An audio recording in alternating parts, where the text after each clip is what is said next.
Perhaps we need some outside universal threat to make us recognize this common bound. I occasionally think how quickly our differences worldwide would vanish if we were facing an alien threat from outside this world.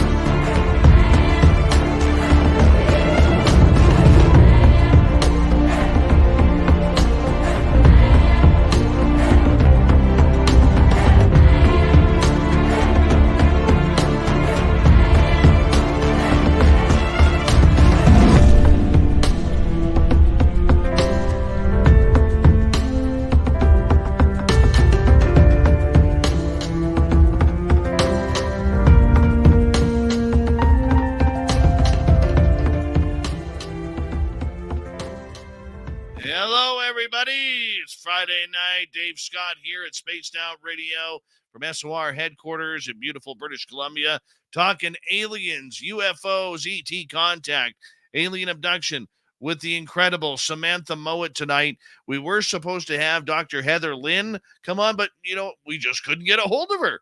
Sometimes that happens. So I called up Samantha. I'm like, hey, redhead, what are you doing? And she's like, not much there, gray-haired guy. And then I'm like, you want to come on the show? She's like, sure. And that's how it kind of happened. Yep, this is what we do here in Spaced Out Radio Land. Let's say hello to everyone in the chat room so far tonight. Race Fan back in the gold medal position. Human Carl taking home the silver. Lisa with a bronze medal tonight. Michael Morris, Ross Lambda, Les Paul Holland, Dutch Hank. How you guys all doing? Thank you for joining us. Donna Spencer, Kathy Evans, Shur Minotti. How you all doing? Pixie Lara, good to see you. Hi, Brown Dwarf.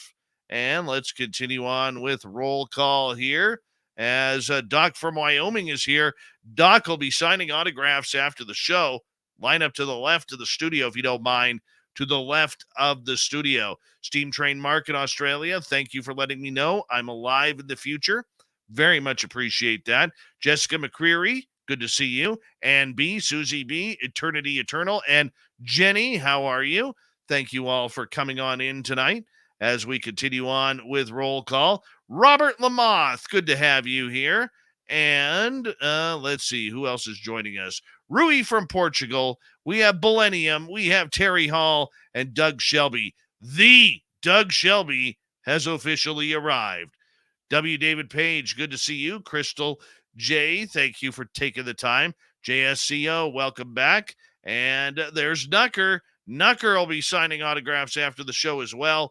Line up to the right of the studio, if you don't mind, to the right of the studio.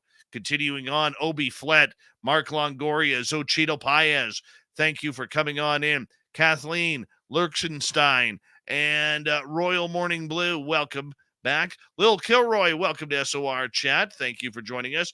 Mr. Hugh, Michael Fontaine, Bomber, Judy of Gaul, thank you for joining us. Hi, Jessica S., Vash the Impaler. Bonjour, Pascal. Comment ça va? Merci for coming on in. That's about the extent of my French. Samantha and I love Pascal. Yes, we do. And she's nodding her head. She's now got a smile on her face, all excited that you're here, Pascal. Thank you for coming on in, buddy. All right, let's continue on here. As who else do we have in the chat room tonight? I don't know what your symbols mean, but I'm calling you symbol guy. Enki is here. And hi, Jules. How are you? And Dogface Simon, thank you for coming on in. And Glenn Dennison, good to see you here. So we got about a minute to go. I'm all excited. This is like a reunion here. Samantha's here. Pascal is here. Oh, this is turning into just a wonderful night for me. Yeah. Look at that. Look at that. And let's see here. Let's see. What can we say here? Marty Burback, good to have you back. Super Chat is open. It's a wonderful way to support what we do or help support what we do on this show on a nightly basis. What also helps is if you give us a thumbs up, thumbs down, or hit subscribe, ring the bell. We are here 7 days a week. I Digger Dog. And after the show, leave a comment. It all helps with our algorithms in building our channel as we are encroaching 20,000 subscribers. Yeah, we're only about 900 or 800 and change away. That's pretty cool, man. It's very, very cool. The Unknown, how you doing? Good to have you back. And we got about 30 seconds here. Hi, Bill WD40, hanging out on the Spreaker chat, lubing us up for tonight. And let's see, who else do we have here? I think we're caught up people-wise. But yeah, Super Chat is open.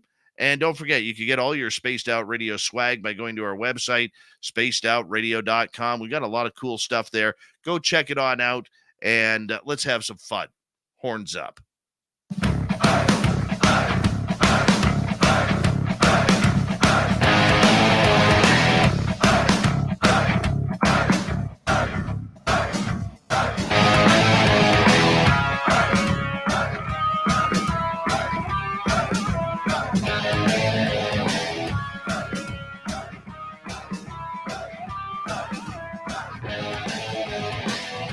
From the mountains of central British Columbia to you listening around the world, this, my friends, is Spaced Out Radio.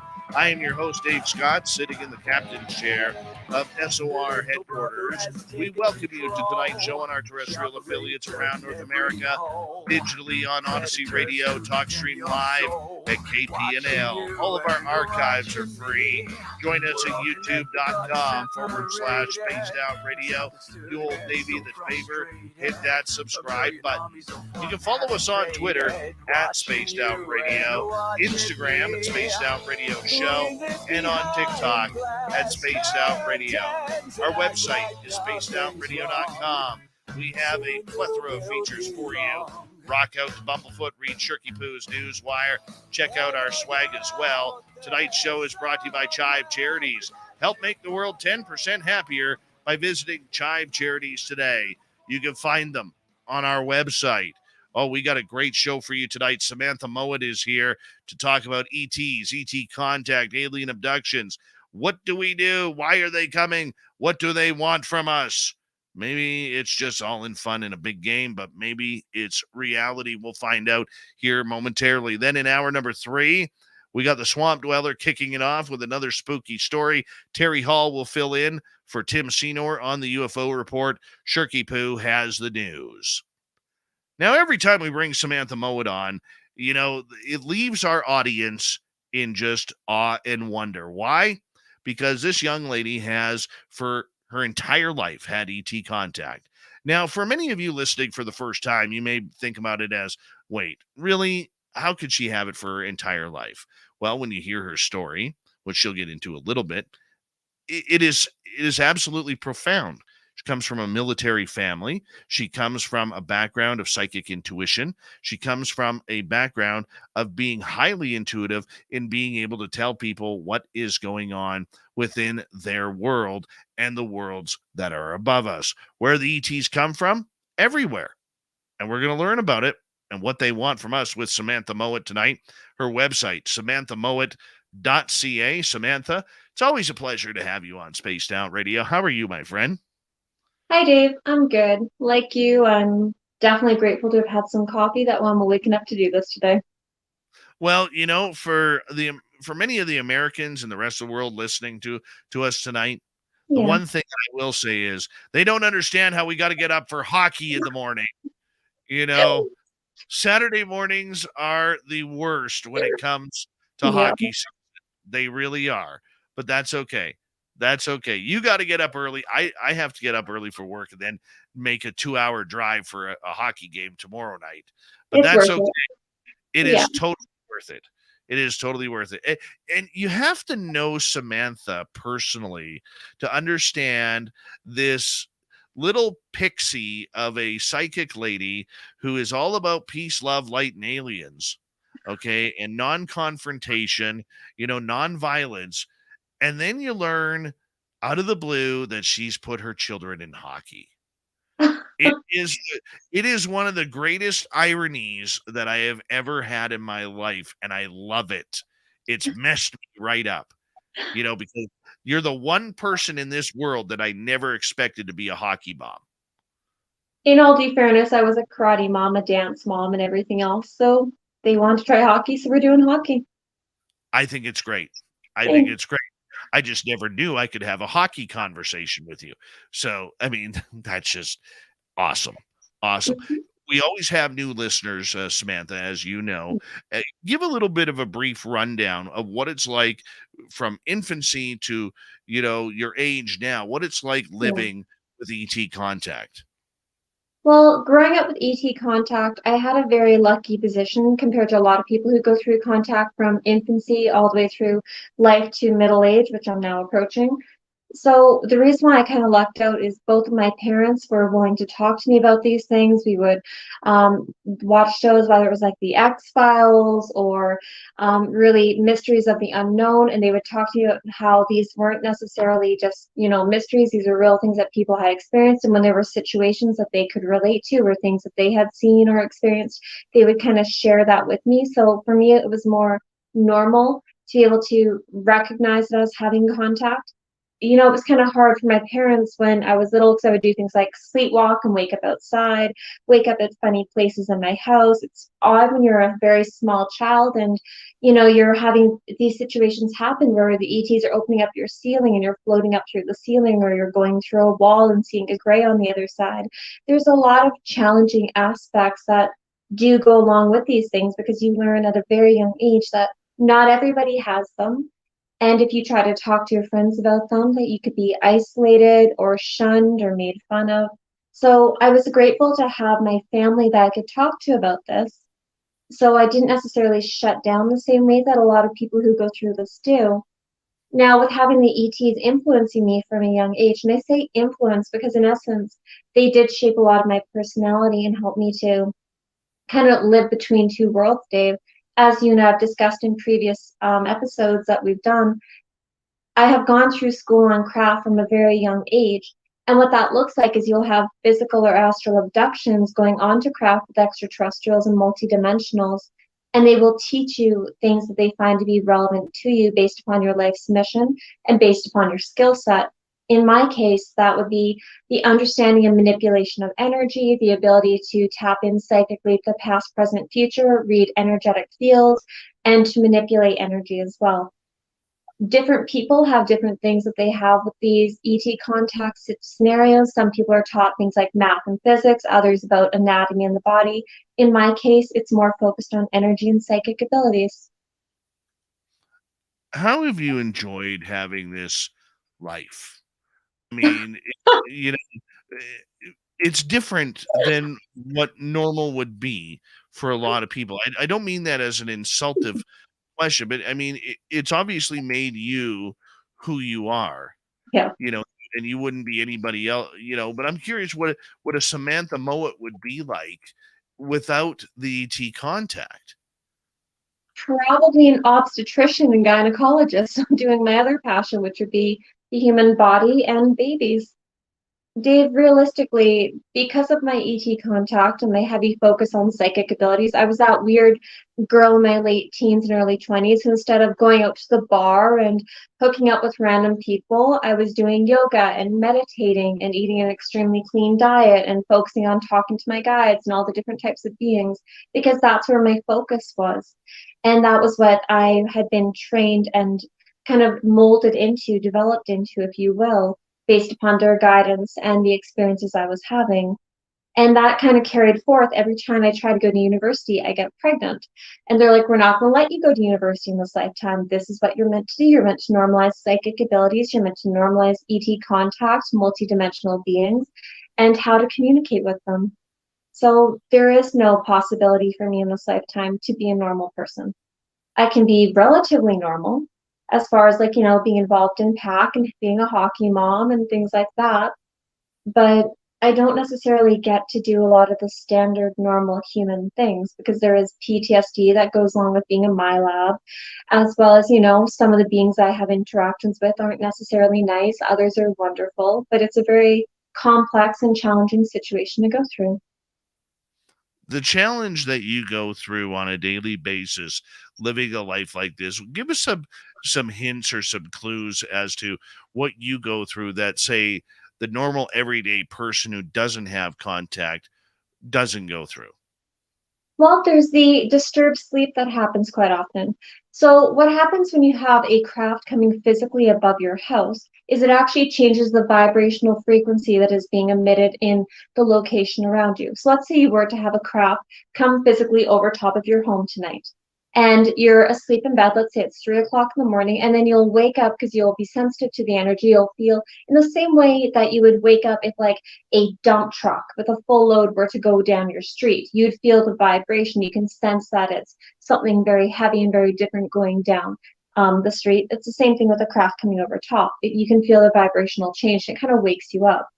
So that can be a little bit challenging. So there's a lot of nights of disturbed sleep. My pets have anxiety when it comes to any kind of like light patterns in the house, like, things like orbs coming through or having like vortexes open up. So my one dog, anytime we have any kind of light, let's say a reflection from a cell phone going across the ceiling, he runs across the house barking at it like a fool because he's like, oh no, what are these lights? Are they here to take mommy again? What's going on?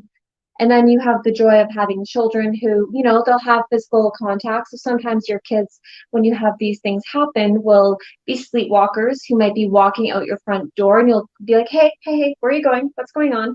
And you'll look at them and they're in a catatonic state. And you're like, okay, you're coming to bed with me. I don't know who's outside trying to have an abduction with you. Because it's really challenging when you're a parent and you wake up in the middle of the night and you can feel a craft and you sometimes feel a craft leaving, then you walk around your house trying to figure out where the heck your 10-year-old is. That's less than like enjoyable to deal with.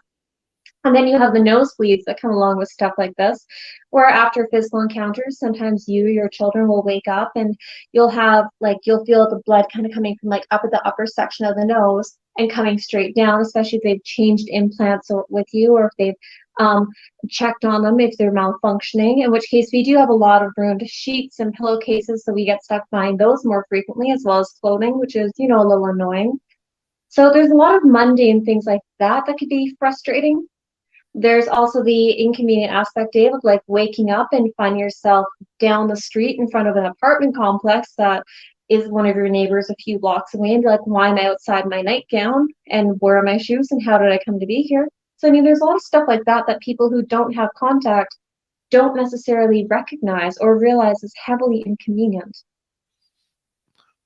When you say the vibration of having a craft above your house, what does that feel like? It depends on the craft. Some of them can emit a higher vibrational frequency, in which case it feels like the air is more alive. It feels almost like, have you ever walked into an area before either lightning hit or onto like a substation of like a hydro yard where they're making electricity or transporting electricity from one area to another?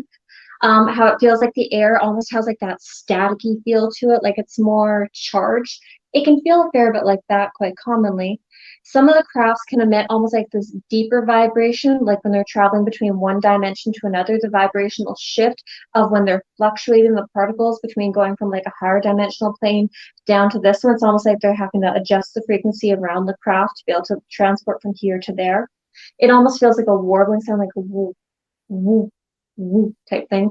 And it feels really weird because it almost feels uncomfortable because you can feel like it's almost like how like having airwaves hitting you over and over, but it's like that deep resonance coming forward. That's one of the most common ways I could describe the two most common ones I've encountered. Is it something Yeah. that affects your own Mhm. judgment, your own, mind and body and soul? Not necessarily when in the way that you think. So your mind can be impacted if they were to do things like put you into a catatonic state or to send you back to sleep. A catatonic state is an altered brainwave frequency. It's almost like you go from being conscious to being in like a trance state, very similar to what would happen if you were to be hypnotized. So you're still able to take telepathic commands, suggestions, and information, but you're not necessarily the one making the decision. It's the beings that are sending the telepathic command into your mind and getting you to either walk through the wall or walk downstairs and out the door, depending upon what they need. Now, when you're talking about the body aspect, yes, it can impact your body, because if you're too close to a craft, if it's going between dimensions, it can actually be detrimental for your body and can result in things like radiation burns, physical burns, like strong sunlight burns. Like think of Travis Walton when he was put back, how he was quite sunburnt. That's one example. People can have that if like they're having a craft going too close over their vehicle even, and the light can just change their like the skin to being very red and very agitated. So that is a physical reaction as well. A lot of ETs are very careful about that when they're putting people home. Now, when we're looking at the soul aspect, when we discussed earlier about the contact happening, and we were talking about how it can happen physically and astrally, sometimes you will actually have your body stay in bed, and they will take your soul as it's in its semi-astral state, and they'll actually take your soul up onto craft and have experiences with them. That's actually more common than physical contact, and it is easier for the beings because they are taking you on a multi-dimensional plane to a different dimension. All right. I don't usually open up questions this early, but Anki here is asking, hi, Mhm. Samantha. What are the different ways in which humans can experience contact with other beings? Can it happen exclusively during sleep? So that's a really good question.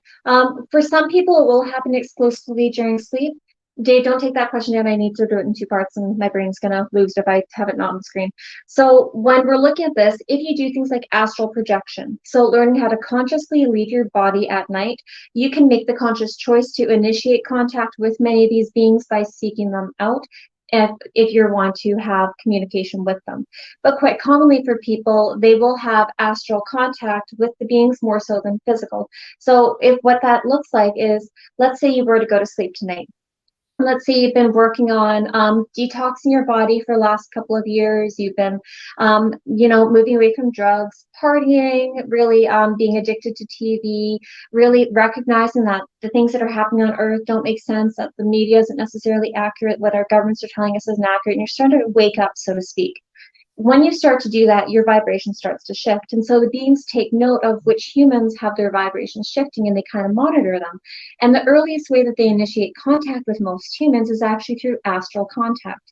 And what that would look like is when you were sleeping, you would travel to typically the different dimensions. Sometimes you go to higher dimensions, which can be very bright, loving. You feel safe when you're on them. It can look like very like different planets that you can travel to very easy. Sometimes you'll go to the lower dimensions, like the lower astral, which can be very dark, seems like nighttime, feels chaotic, kind of dangerous, not enjoyable. So what a lot of these beings do who are looking out to have interactions with humanity, they're actually from the higher dimensional plane, so they're operating at a faster frequency. And what that means is that because your vibration has been shifting and increasing, you are actually able to travel to those planes more easily. And they may be like, I'm a 7 foot tall mantis being. If I go see Dave right now in my true form, he might be like, oh, it is too big, too scary. I'm not dealing with that. I don't want to hear what you have to say. I'm going to skedaddle that way. And so quite commonly what they like to do is they'll actually put a bit of a facade over their appearance in the same way that like if we're going to be talking to children we don't know, we kind of crouch down to their level and we smile and we make ourselves more approachable. So they'll often put a bit of a facade over their appearance. It's called an energetic masqueration. And they're masquerading by putting this other appearance over top of them. And it actually typically will choose someone that you were already comfortable with. Could be your mom, could be a teacher, could be a friend you know from forever ago, or even just a very generic appearance. And when you're looking at them, you're like, I think I'm talking to my mom, but it doesn't feel like my mom. The vibration doesn't quite feel right, but I can't quite put my finger on why this isn't right. And yet they'll try to give you information and kind of get you accustomed to their vibration because you can't really alter your aura terribly well. Almost nothing can if you actually understand what the vibration feels like. So it's really important to trust the energy that you're feeling. And so getting back to that, yes, you can interact with them in the astral and they will talk to you in that capacity. And Dave, can you put the other question up? Because I totally forgot already. I got to go back and get it here. Sorry. Can it happen exclusively during sleep? What are the different ways? Oh, so the different ways people can have this are 3 different ways. You can have what's known as astral contact, as we just discussed.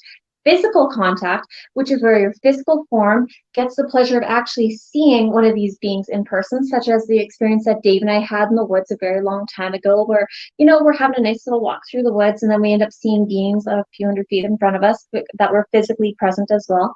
That is a very common way for people to see beings. Sometimes they'll see them like happenstance like that. And the other way you can have contact is through psychic abilities, which is where you get a lot of the people that are on things like TikTok and YouTube who are sharing their channeling information when they're tapping in on a telepathic level and a claircognizant level with the beings who they are having interactions with, which is one of the harder ones because you're relying on your claircognizance, your ability to receive downloads of information, as well as your clairsentience, your ability to read the energetic field, and your clairvoyance, of course, to visually see who you're talking to, what it is they want you to understand. And that one can be very tricky because you have to be very good at recognizing the vibrational frequency of the beings that you're talking to, recognizing that this is a Gray, this is a Mantis, this is a Mintakan, this is a whatever, and knowing that it's not, okay, this is the difference between these, and this is what a shadow being feels like versus a dead person. So there's a lot of discernment involved. It's really fun, though.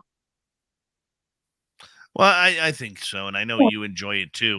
One of the other questions I wanted to ask you in regards to contact is when it happens, whether it Mhm. happens as a child or whether it happens as an adult, there is always this immediate fear that is built into most of us.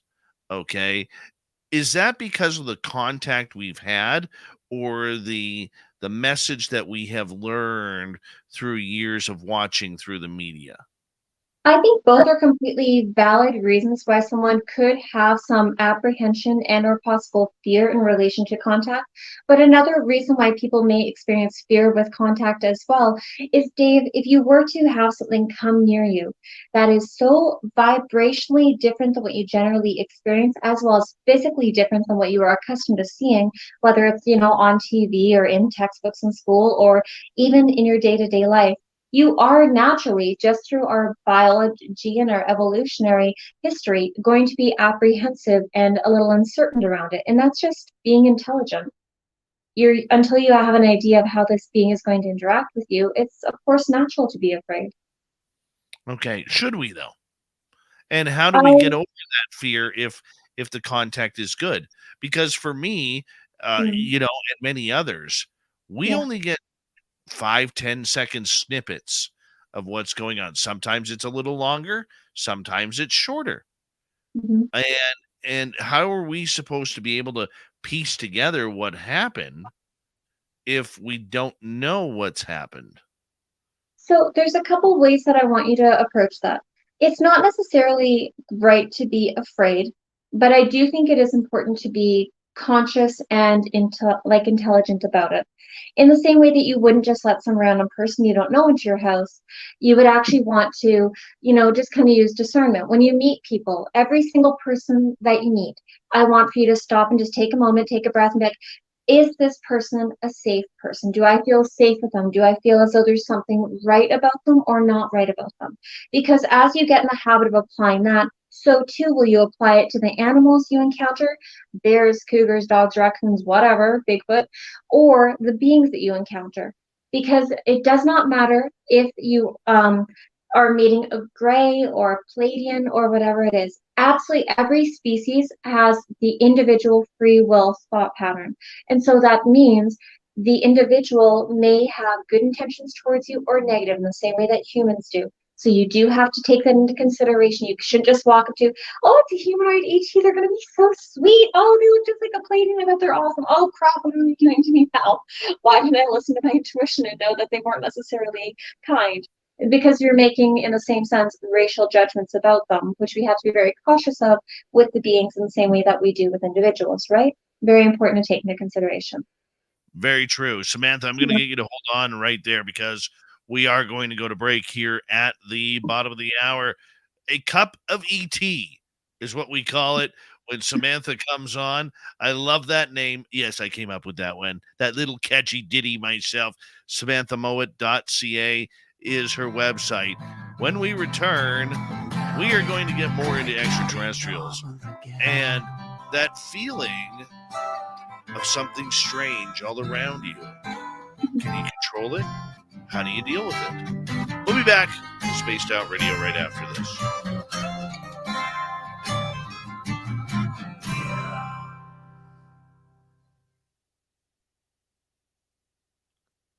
You know, I often think, what would have happened if I would have walked up to that craft? 5 days before I met you, what would have happened? And I often think, what would have happened if I would have followed Samantha down that path? It's okay, Dave. We're just gonna have to go back in the woods again. It'll be fun. You'll get to see them again. I'm in the woods. James West, Jeff Perry, what's happening? You know, I think you need to, when you're coming down here, come down for a night or two. We'll get Pascal up here, and we'll all head into the Sasquatch area. Sounds like fun. Mm-hmm. I like Sasquatch. They're really sweet. From the ones that I've had the pleasure of meeting, they're quite sweet. So. Well, that big guy we saw a week ago, we can't wait to go back Sunday night. Well, bring them some peanut butter. Make a peace offering. No, they were very happy we were there. Yeah. Very happy. So that'll be Now I'm just going to let the audience know that even though I am dieting right now and watching what I eat, I'm on a high meat diet. Where I am going tomorrow, I'm going to Taco Bell. That's where I'm going tomorrow. My son has hockey in a Taco Bell town, and I could guarantee you that I will not be leaving that town without Taco Bell. Guaranteed. 100%. I love the passion for Taco Bell. Oh, I'm so excited. So excited. The next time I drive down, I'll bring you Taco Bell. Oh, please. Please. I'm so excited. Tomorrow. One more sleep. One more sleep. You're funny. Mm-hmm. I don't know, like, it's interesting. You mentioned some sort of green drink, I believe, that you wanted from there. What is that called? I don't know. Green drink called, oh, heck. America, help me out here. You guys love your fast food. What's the green blue drink at Taco Bell? The Mountain Dew stuff. What's it called? I don't know. Baja Blast. Huh. Yes. Yeah. Sounds exciting. I would literally get rid of my blood to put my full system in Baja Blast. Lynn Wallington actually told me that would happen. Yeah. I love Lynn. I haven't talked to her in a while. I have to reach out to her. Yeah, I haven't talked to her in a while either. This is not the ETs testing my willpower. This is humanity. This is survival. Think about it, people. When the big one happens and all that's left is Taco Bell and Twinkies, I've got Taco Bell to survive on. That's hilarious. I don't know, Dave. We'll be fine. I'm not too worried about it. I'm not worried about it either. No.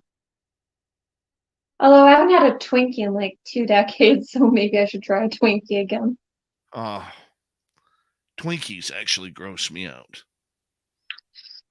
I'm having a hard time picturing what it is exactly outside of beige.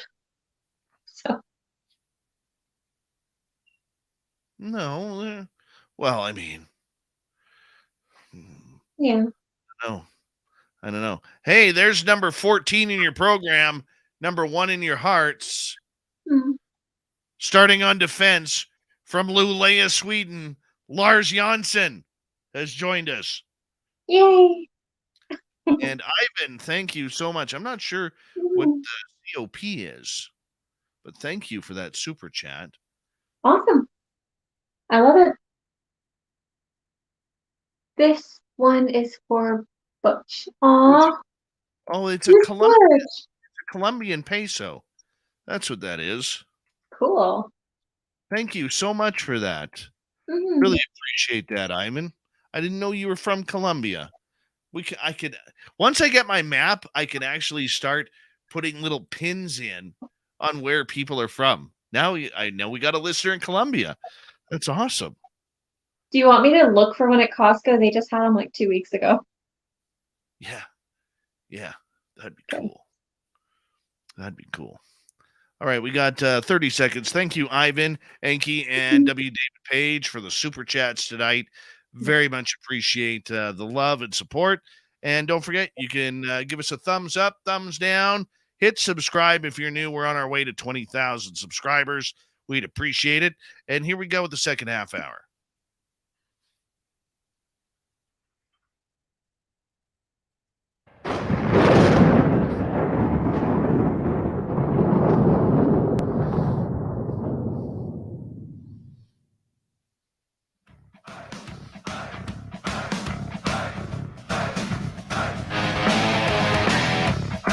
Second half hour at Spaced Out Radio is now underway.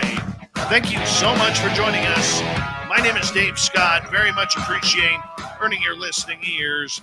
Want to remind you that if you missed portions of this show or others, check out our free archives at youtube.com/Spaced Out Radio. Do old Davey the favor, hit that subscribe button. Our website is spacedoutradio.com. We have a plethora of features for you.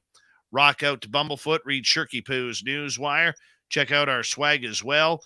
Follow us on Twitter at Spaced Out Radio, Instagram at Spaced Out Radio Show, and on TikTok at Spaced Out Radio. We continue on tonight with Samantha Mowat. We are hanging on out, talking all things extraterrestrial. Samantha, you know that over time, both privately and publicly, I have always reached out to you when something weird happens to me.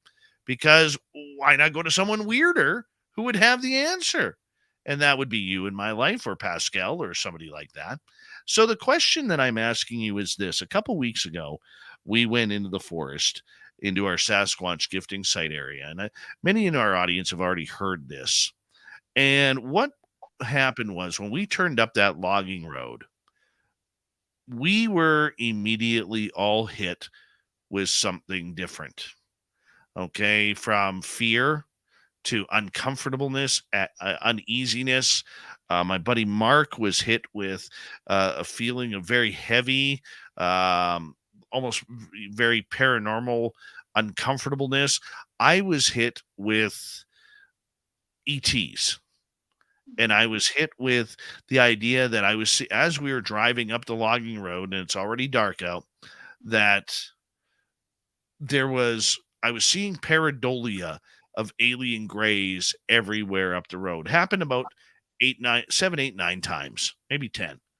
Okay, where I'd look at a tree and I'd be like, is that a gray? Is that a gray behind the tree? But no, it was just the way the branches were shaped that looked like the eyes. And when we got there, it was so uncomfortable and uneasy. It felt dangerous. So much so, I never brought my little guy out of the truck. I never stopped the truck, and we were there for about 40 minutes before we decided to absolutely leave. Now, I have been in some uncomfortable situations before, but this was it was eerie. It was absolutely eerie. And I'm wondering if you've had that happen before. Yeah, I have, unfortunately. What I want to mention, Dave, is when you're talking about how there's multiple people in the vehicle who are all sensing that something doesn't quite feel right, that exactly ties into what we were discussing earlier. How when you're going through your day-to-day life, recognizing the vibrational frequencies being emitted by people and places that you go to. Because that is your clairsentience, picking up on the vibration. You were picking up on the vibration of the beings that were in that area. And you could sense that they did not necessarily have the kindest intentions in mind towards those that were entering into what they deemed to be their territory. And so when you were getting the claircognizant download into your brain of grays, you were probably picking up on a group of grays that were within the area. And the other people sensing that they weren't necessarily kind, that it was in your best interest not to stop the truck and not to allow your child to leave the vehicle. Those are all impressions that you're receiving from your guides saying, hey, look, let's make it so that we're safer. Let's make it so that if they choose to go into this area, that they are still having contingencies in mind of how to vacate the area quickly, because the beings there don't have your best intentions at heart. And so when we're talking about, the beings and the frequencies they're emitting in us, whether something is safe or not, that of course is a group that isn't safe for you to be interacting with, that isn't one that you want to have any form of, physical contact with. And the frequencies that they were emitting were even telling you, without you even seeing them or having telepathic communication with them, that they weren't kind. And so I'm glad that you listened to your intuition and didn't try to, call them out or bring them into your space or to have an abduction with them, because that wouldn't necessarily go well for you or your kin. Yeah, we didn't see anything. Yeah. And, Robin McCrae, who was our guest Mhm. recently here, she even stated Yeah. that she believed that sometimes the Sasquatch will put out that negative energy if they feel there is something not safe around. Mhm. And she figured it may have been that, but she felt the alien energy in that area as well. So I'm just curious, like we didn't see uh any craft that night. We didn't feel any craft. It didn't, even though it was very extraterrestrial energy, Yeah. you know, but it was weird. It's only the Mhm. second time in my life that I have actually experienced that, Mhm. and it was very uncomfortable. Well, I've had a similar situation when we were driving through the woods several years ago, and we were looking because it's chanterelle tree season, and we like mushroom picking. It's one of our favorite foods, or chanterelle mushrooms.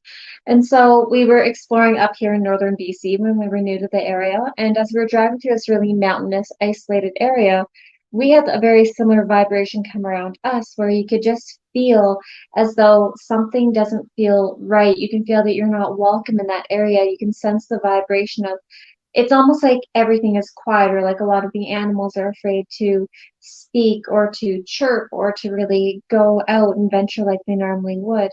And so when you encounter areas like that, it is in your best interest to just, either back out and get out or go through as quickly as possible if that's what you have to do. But yes, I can agree that things like Sasquatch, which tend to be very kind as a whole, would be more inclined to emit a vibrational frequency to warn not only, people, but also other animals that it's not in your best interest to be seen or in this area. It's time to vacate. So that does not surprise me at all. All right. One of the things that, Mhm. we didn't feel was there was no Mhm. vibration. Mhm. There was nothing Yeah. really to push us towards, feeling like we were in a dead zone or feeling like we were in an area Mhm. that was about to be run over. It didn't feel like that at all. Now, my Mhm. buddy Mark had a telepathic message that if he had brought his gun out, that there Mhm. would be consequences, that it wasn't a good idea. Well, what happens with some of these beings in particular, Dave, like let's say, for instance, because you guys did sense the vibration of a certain group of Greys, we're going to stick with the Greys for now.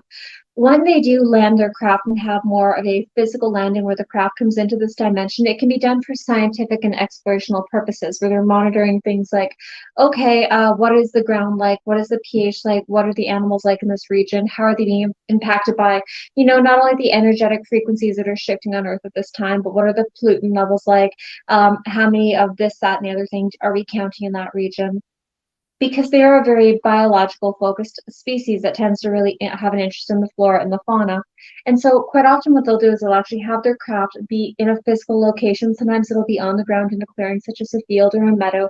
Other times it'll be hovering, above the trees, and the beings will come down and actually be teleported down to the ground. But they'll actually create almost like this dome of energy over a region. And what that dome does is they can tell who's coming in and who's coming out. And it acts as a bit of a warning system, in the same way, like if we were to establish a perimeter when we're camping, that way we can tell, like, okay, there's a bear in the area. We heard the string get triggered that's got like the cans on it or something ridiculous, but with as in a pardon me, as a level of comparison as to what this has the function of doing. And so one other thing that they do with this is when they establish those energetic parameters around a region, they can also tell, okay, we know there's a bear in this quadrant, or we know there's a wolf pack over here. They get an idea of what is where, and they can send the telepathic impressions to them to boot them out of that region. That way it's safer for the beings as well. And so when you guys are coming through that area and you have them really kind of like sending you those telepathic messages of being uncomfortable, of not necessarily being safe, it isn't that they're going out of their way to be mean towards you so much as they're saying, get out of this area, we don't want you here. And that craft could have been within a kilometer of you. It could have been even something like a small distance like that, that is kind of like their perimeter or their region. And so when your friend's getting the impression about the gun, yeah, a lot of greys and beings don't like guns. Why would they? They aren't necessarily walking around armed in the same capacity for most of the species, that is. Well, I could tell you this. We definitely felt like we were being watched. Yeah. I was very surprised Mhm. that we didn't see anything. Uh, But and but and it with was go ahead. no, it was just troublesome. It, wa- Mhm. it was it was just troublesome. Yeah. Absolutely troublesome. But you not seeing anything does not mean that something is not close to you. Because with the use of things such as cloaking technology and telepathic influence, it's easy for many beings to be able to disguise their appearance, to blend into the surroundings, and to make it so that most people do not notice them. Even people that are extremely clairvoyant may not necessarily see a being that is in a cloaked state. So cloaking, of course, is when something is able to blend into the vibrational frequency of what is around them, but almost like mimicking that in the same way that when you're watching something like Harry Potter and they're wearing the cloak, you can make up a slight outline of where they are because of the movement and the fluctuation of it, but it's very difficult to catch that subtlety, especially at night. Hmm. Yeah. Okay. All right. Well, that makes the life interesting a little bit more, Hmm. as we go through. So Yeah. when you get that feeling, how quickly should you get the hell out?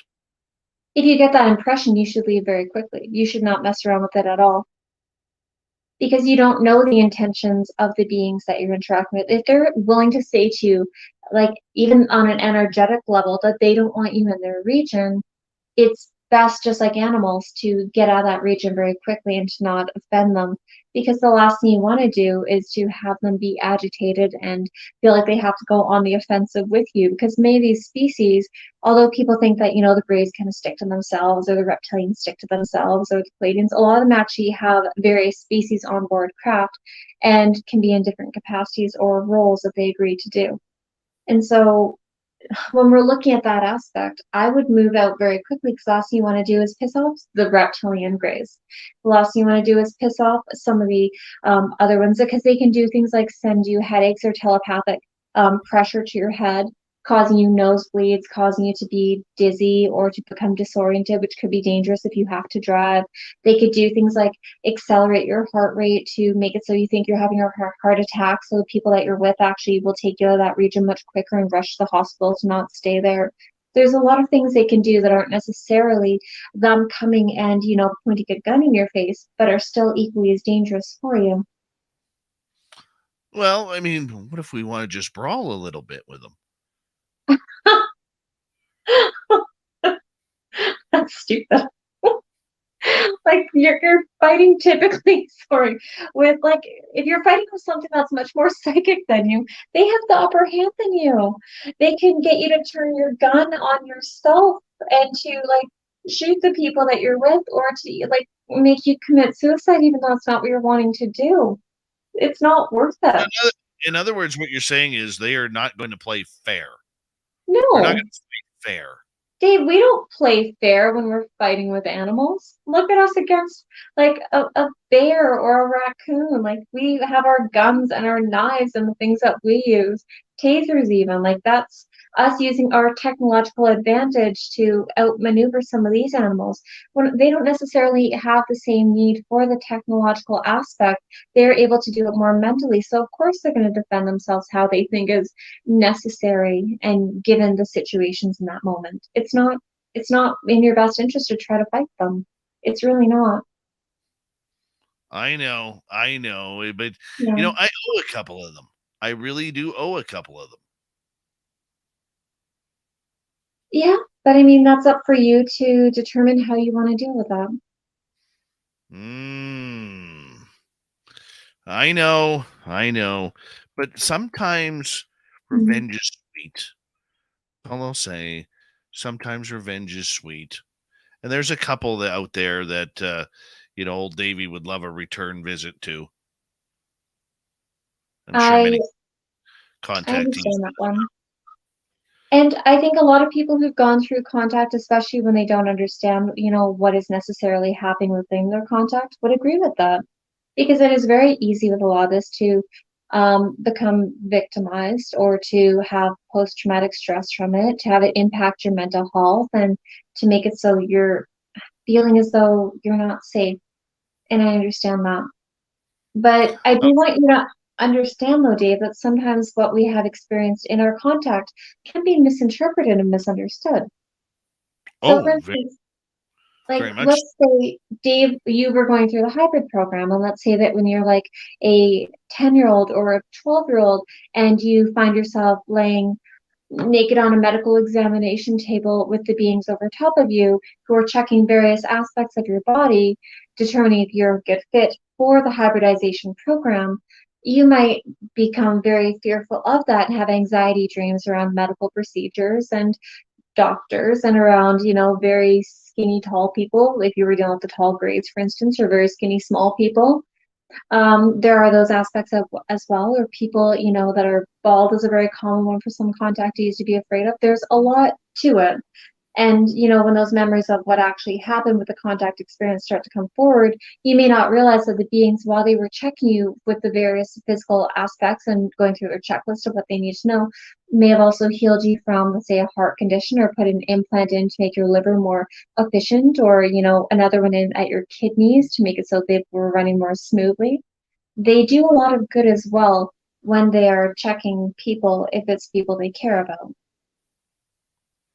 I want to ask you, many of the Mm, contactees that I have talked to yeah. have always talked about having this gravitational pull that kind of, sucks you towards the ship or sucks you towards the aliens, and you can't break away from that gravitational pull. You can sit there and say, Mm. "You're not taking me, you're not taking me," but that gravitational pull still takes you away. Have you ever experienced that? Sometimes yes, sometimes no. Yes, I have experienced it, and that gravitational pull can be modified if you know how to manipulate energy properly. So if you're having a astral encounter and they're, let's say, trying to have your soul come out of your body to go for an encounter on craft and then go to a different dimension in that capacity, you can break that because you can use energy to surround yourself and bring tremendous amounts of source consciousness, God, Allah, Buddha, whatever consciousness you want to call it, it's all the same bloody thing. Infuse your body completely with it and break free of that. That is one way of doing it. You can also use things like energy and have it kind of go all around your head. That way you break out of that telepathic mind control aspect, because there's a degree of telepathic influence that goes into physical encounters, influencing someone to, yes, walk to a ship or to lay still while they're carried out, let's say, with a telekinetic energy of a small group of grays to have them go into a ship type thing. There's a lot of different ways they do it, but quite commonly it is through telepathic influence. And if you learn how to start having more control over your mental faculties and over your energy manipulation, then you're able to better break free of these things if they aren't in your best good. So Mhm. usually that's where I blank out is Yeah. at that gravitational pull. Hmm. So I can't shake it. Don't know what to do. Can't shake it. Well, you have to start gaining more control over your willpower and your ability to focus and your ability to stay focused on that one thing when it's very relevant for you. And one of the best ways to abilities, or pardon me, one of the best ways to increase your ability to stay focused is to decrease the amount of time you spend on technology, in particular screens. Because one thing that's happening for all of us is we're addicted to moment by moment satisfaction. And it's making it very difficult for us to actually have that telepathic ability to, maintain our focus, to stay in control of our minds. Okay, so how do we stay in control of our minds? learning how to stay focused on one thing for an extended period of time without additional streams of thought coming in, interrupting your psychic focus. Meditation, which you hate hearing me say, yoga, which you hate hearing me say, things like Tai Chi that actually just kind of calm the mind and allow you to stay centered.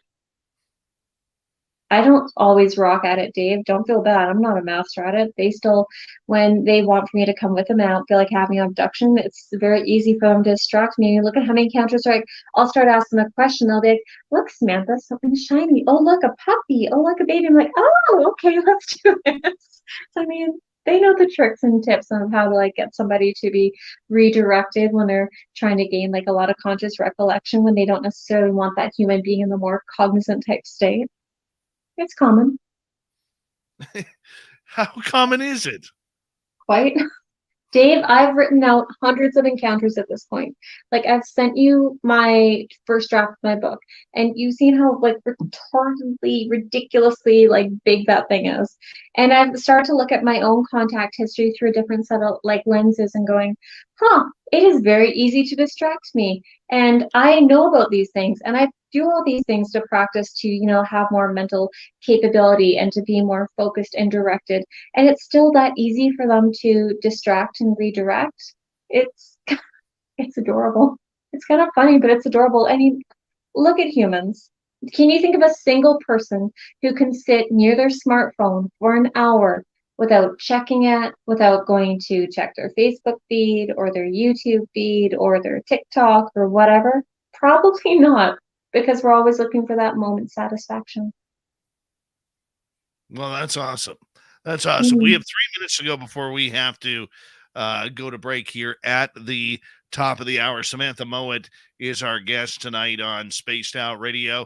And Samantha, the way I look at this is, there's positive and negative contact. Do you believe that even though we may take it all as negative, because that's what humans do, that the majority of us are having sort of positive contact?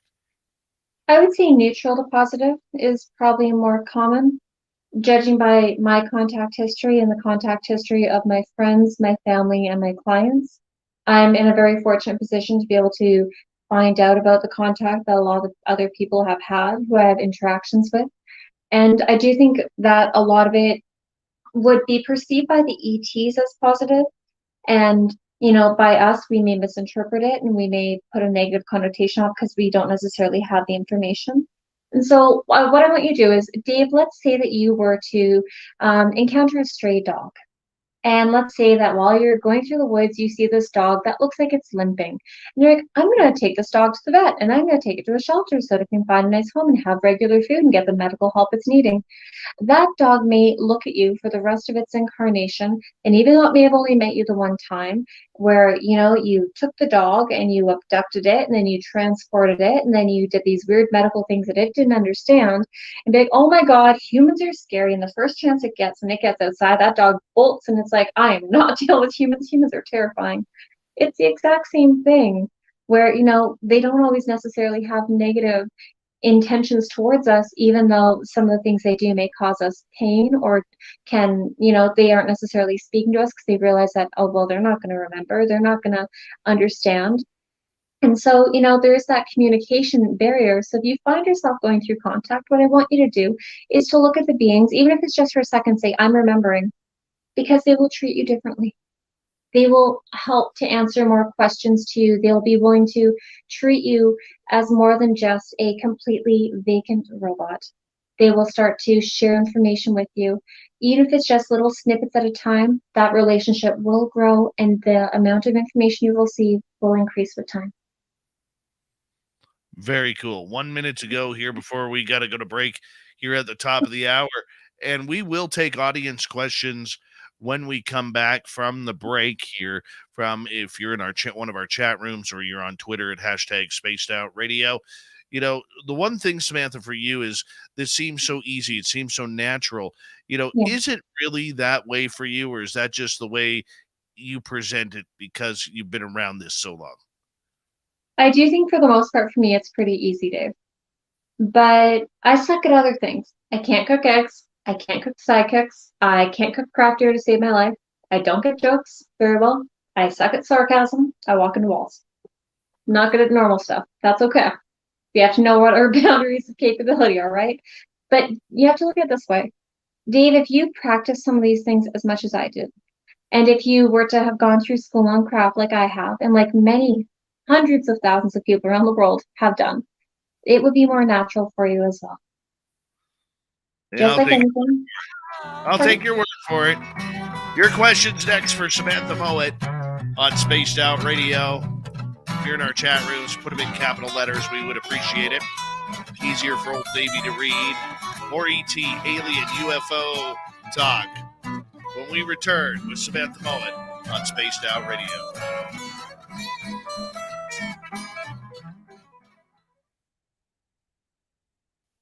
Beautiful. We're clear. All right. Aw. Hello, Dutch UFO for real. Cute. Nice name. Yes. Mm-hmm. Yes. All right. I'm going to step away for a bathroom break. I'll put you in the green room for a couple of minutes, and I'll be right back. Okay. All right. Unless you want to hang out with the audience. I don't know if you can see the chat room or not. I can't. I'm going to refill my water anyways. I'll see you in a moment. Right. I'll put you in the green room. I'll be right back. Be right back, people.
All right, we got about a minute left here. And let's say hello to a bunch of people here. Hello there, Super Duke. Super Duke, Super Duke. Thurston Howell the Third, how are you?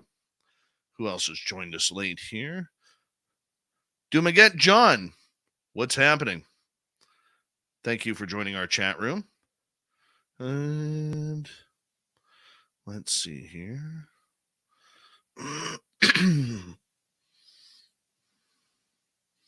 J. Joe, welcome to SOR chat. There's Samantha right there. Oh, hey there. 1 second. And Holly Williams, how you doing?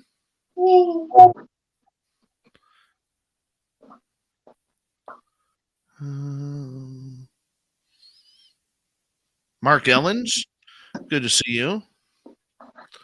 If you have questions for Samantha, please put them in capital letters. That way I can get to them. Thank you to W. David Page, Inky, Ivan, Donnie, Carlito, and Pascal for the super chats. Hi, Mennonite Abe. Here we go, guys.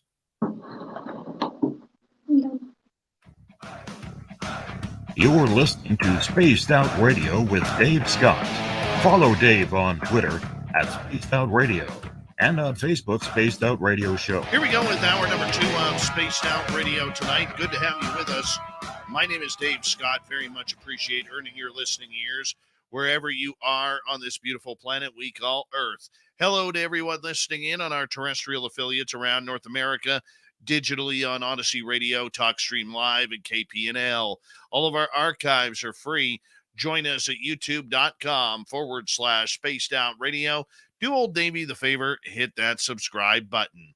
The Desert Clam has set the password for tonight in the SOR Space Travelers Club. Vatust. Vatust is your password. Use it wisely, Space Travelers, as the Clam sets a password each and every night right here on Spaced Out Radio. Our website is spacedoutradio.com. We have a plethora of features for you. Rock out to Bumblefoot, read Shirky Poo's Newswire, check out our swag as well. Follow us on Twitter at Spaced Out Radio, Instagram at Spaced Out Radio Show, and on TikTok at Spaced Out Radio. We continue on this hour with Samantha Mowat. She is a psychic intuitive clairvoyant who is also a lifelong ET contactee who helps people with their own contact. And we just get to have her on this show to ask a bunch of questions about everything aliens that is out there. Samantha, welcome back. Hey, Dave. All right. We got a couple of questions here to start things off. Let's start with Enki here, who is asking, can an extraterrestrial have a human as a pet? I would not be surprised with how diverse the universe is. I would not put it past someone to keep us as pets. I'm going to throw a different question. Same kind of thing, a different question. Out of, we get these missing people every year that just vanish. Yeah. Okay. And I do believe that some of them walk into portals and they don't even know, and nothing's changed for them except they're not on our timeline anymore. Yeah. But I also believe that a lot of people leave with extraterrestrials. Maybe they don't like it here anymore. Life is hard. Life is depressing. Life is anxious. And they just want a fresh new start. So they're like, hey, boys, just take me. And boom, they're gone. Have you ever in your travels with extraterrestrials ever met another human who decided not to come back? No, I haven't had the pleasure of finding any humans that have had that capacity. I have been offered by some of the blue light beings that I work with to be able to leave and not come back. But I didn't make that choice. With some of the people that go missing though, Dave, some of them do end up going for human slave trade. Some end up as meat. Some end up going through different dimensions, going to different planets, different places in time and space. That's fine. Some do meet nice beings that are able to take them around and allow them to be their guests. But it depends upon the individual circumstance.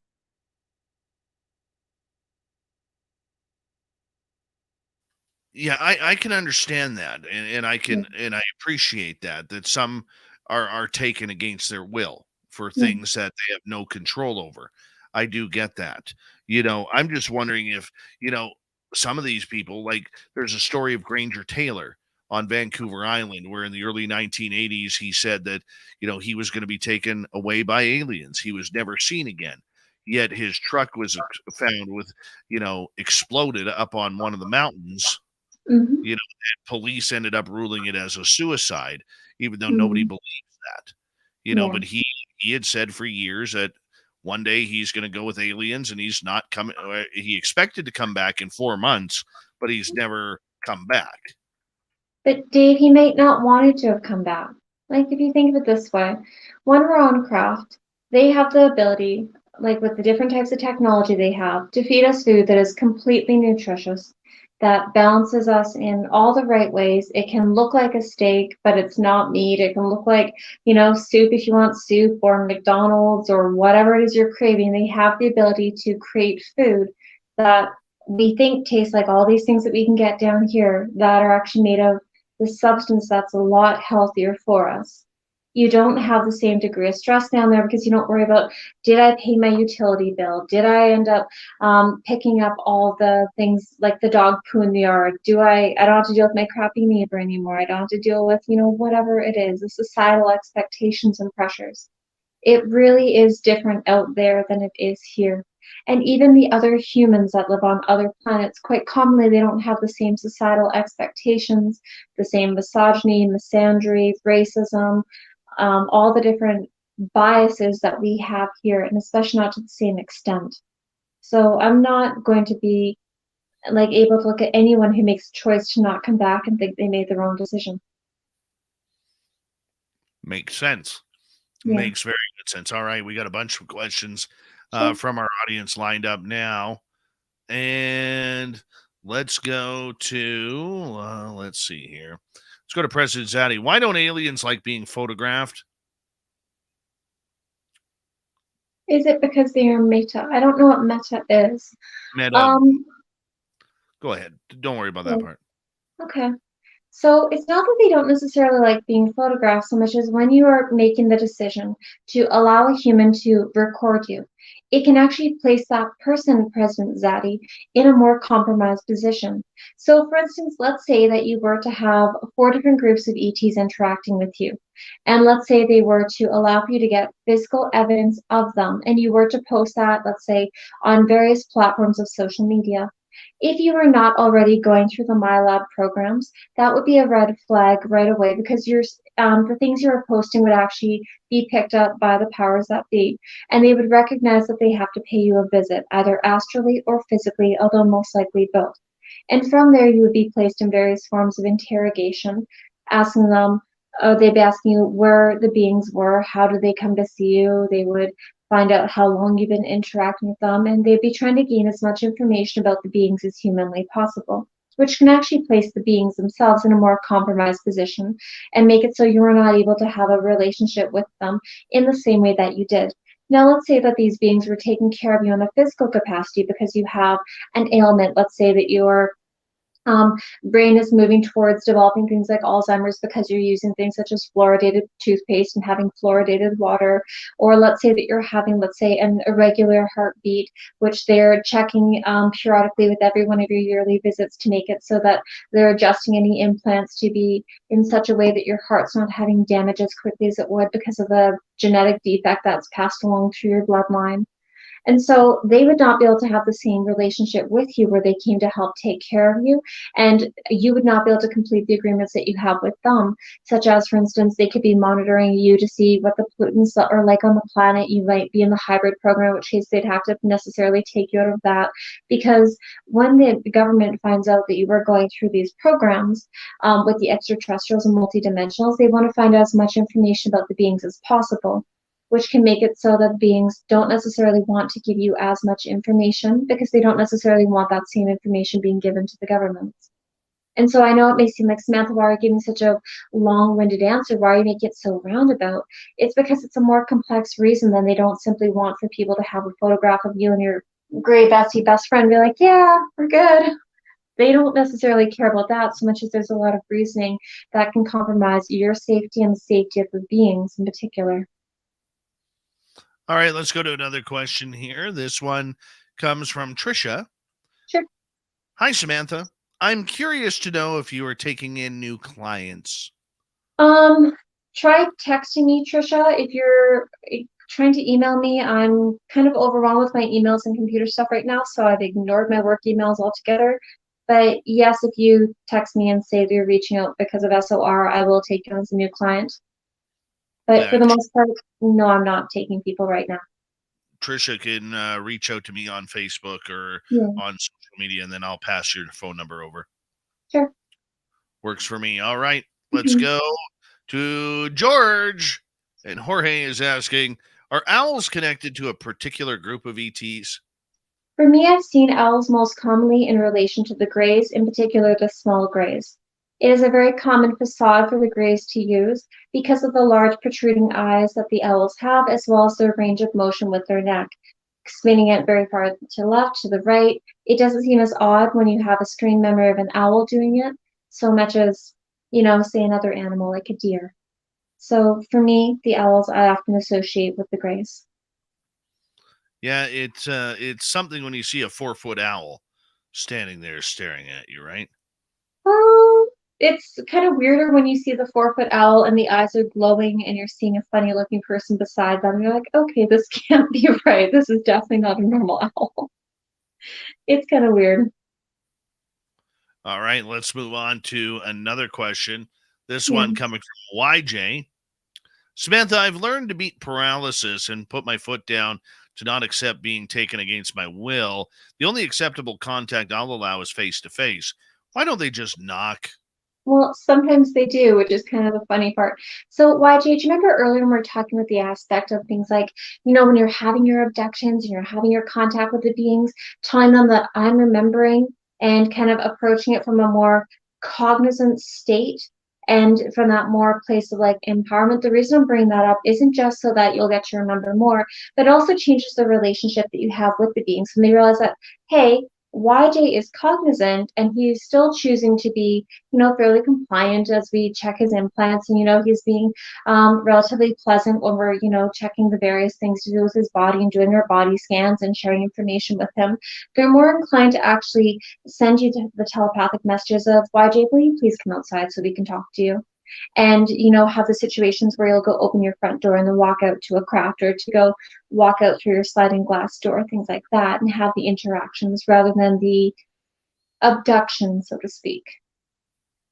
And I understand you're wanting to have the autonomy with your experiences and not wanting to be in a paralyzed type state and being taken against your will. It's not very pleasant. But if you do interact with them and you do send them more telepathic messages, so telepathy is very easy. It's very simply like, it's my mind going into your mind. You look at the being that you're wanting to have telepathic communication with, and it's very easy with the eyes. And so when I were to make eye contact with you, if I'm trying to give a telepathic command or suggestion to you, I would quite commonly look at you and make strong eye contact with you. And it's the same thing with the beings. If you think about how a lot of the beings are, when they try to put you in that paralyzed or catatonic state, they will either go towards that lovely little spot on the shoulder and they'll get it right about here and touch you, and it's almost like a reflexology type point where they can get you in a more relaxed state, and then they'll quite commonly come look into your eyes and look down at you, and it's to get you into that altered state of consciousness. There you go. Good answer. He lives up by you. Nice. Vanderhoof, I believe, somewhere around there. Very cool. The heart of the province right there. Vanderhoof, British Columbia. Let's go over to David. Hi, Samantha. Do you know if the 7-foot or taller grays work with the military? Some of the 7-foot tall grays do work with them, David. And one thing I've found with the grays is there's actually several different varieties of beings like grays that are working with them. And there's variations of the grays as well. Because when people think of grays, they think, well, it's the really cute little 4-foot tall ones. But there are some of the taller grays, some of the taller whites. We also have various forms of reptilians that are working with the military, some of the mantis beings as well. So, and some of the humanoids, such as the Aldebarans, are working in particular with like things like the U.S. government, and as far back as like going back to World War II, working with the Nazis as well. There's a lot of ETs that are working with our governments that people don't necessarily know about. The taller ones, from what I've noticed, tend to be more focused on the technological component. They don't seem as focused on things like the hybridization, the breeding, and the telepathic sharing of information when it comes to like my lab experiences where I'm having interactions with both military and extraterrestrial at the same time. I don't commonly interact with the taller ETs. I just don't. What if you don't have a choice? They just haven't been brought into the room with me at the same time. When I've had things like my implant procedures done with the implant that was in my nose that I know the government has put in there, it has been done with the smaller ETs. When I've dealt with, some of the more psychic aspects, I've been dealing with the greys and the reptilians. When it's been in relation to the breeding components, it's been more commonly things that look very similar to like the white greys, as well as things like the mantis type beings are more common for those interactions. I have seen the taller greys in particular in passing when walking along corridors, but I haven't had the interactions with them when it comes to things like the military encounters. I see them, but they don't talk to me. So I don't get a lot of say in those situations, Dave. All right, let's go here with Mennonite Abe.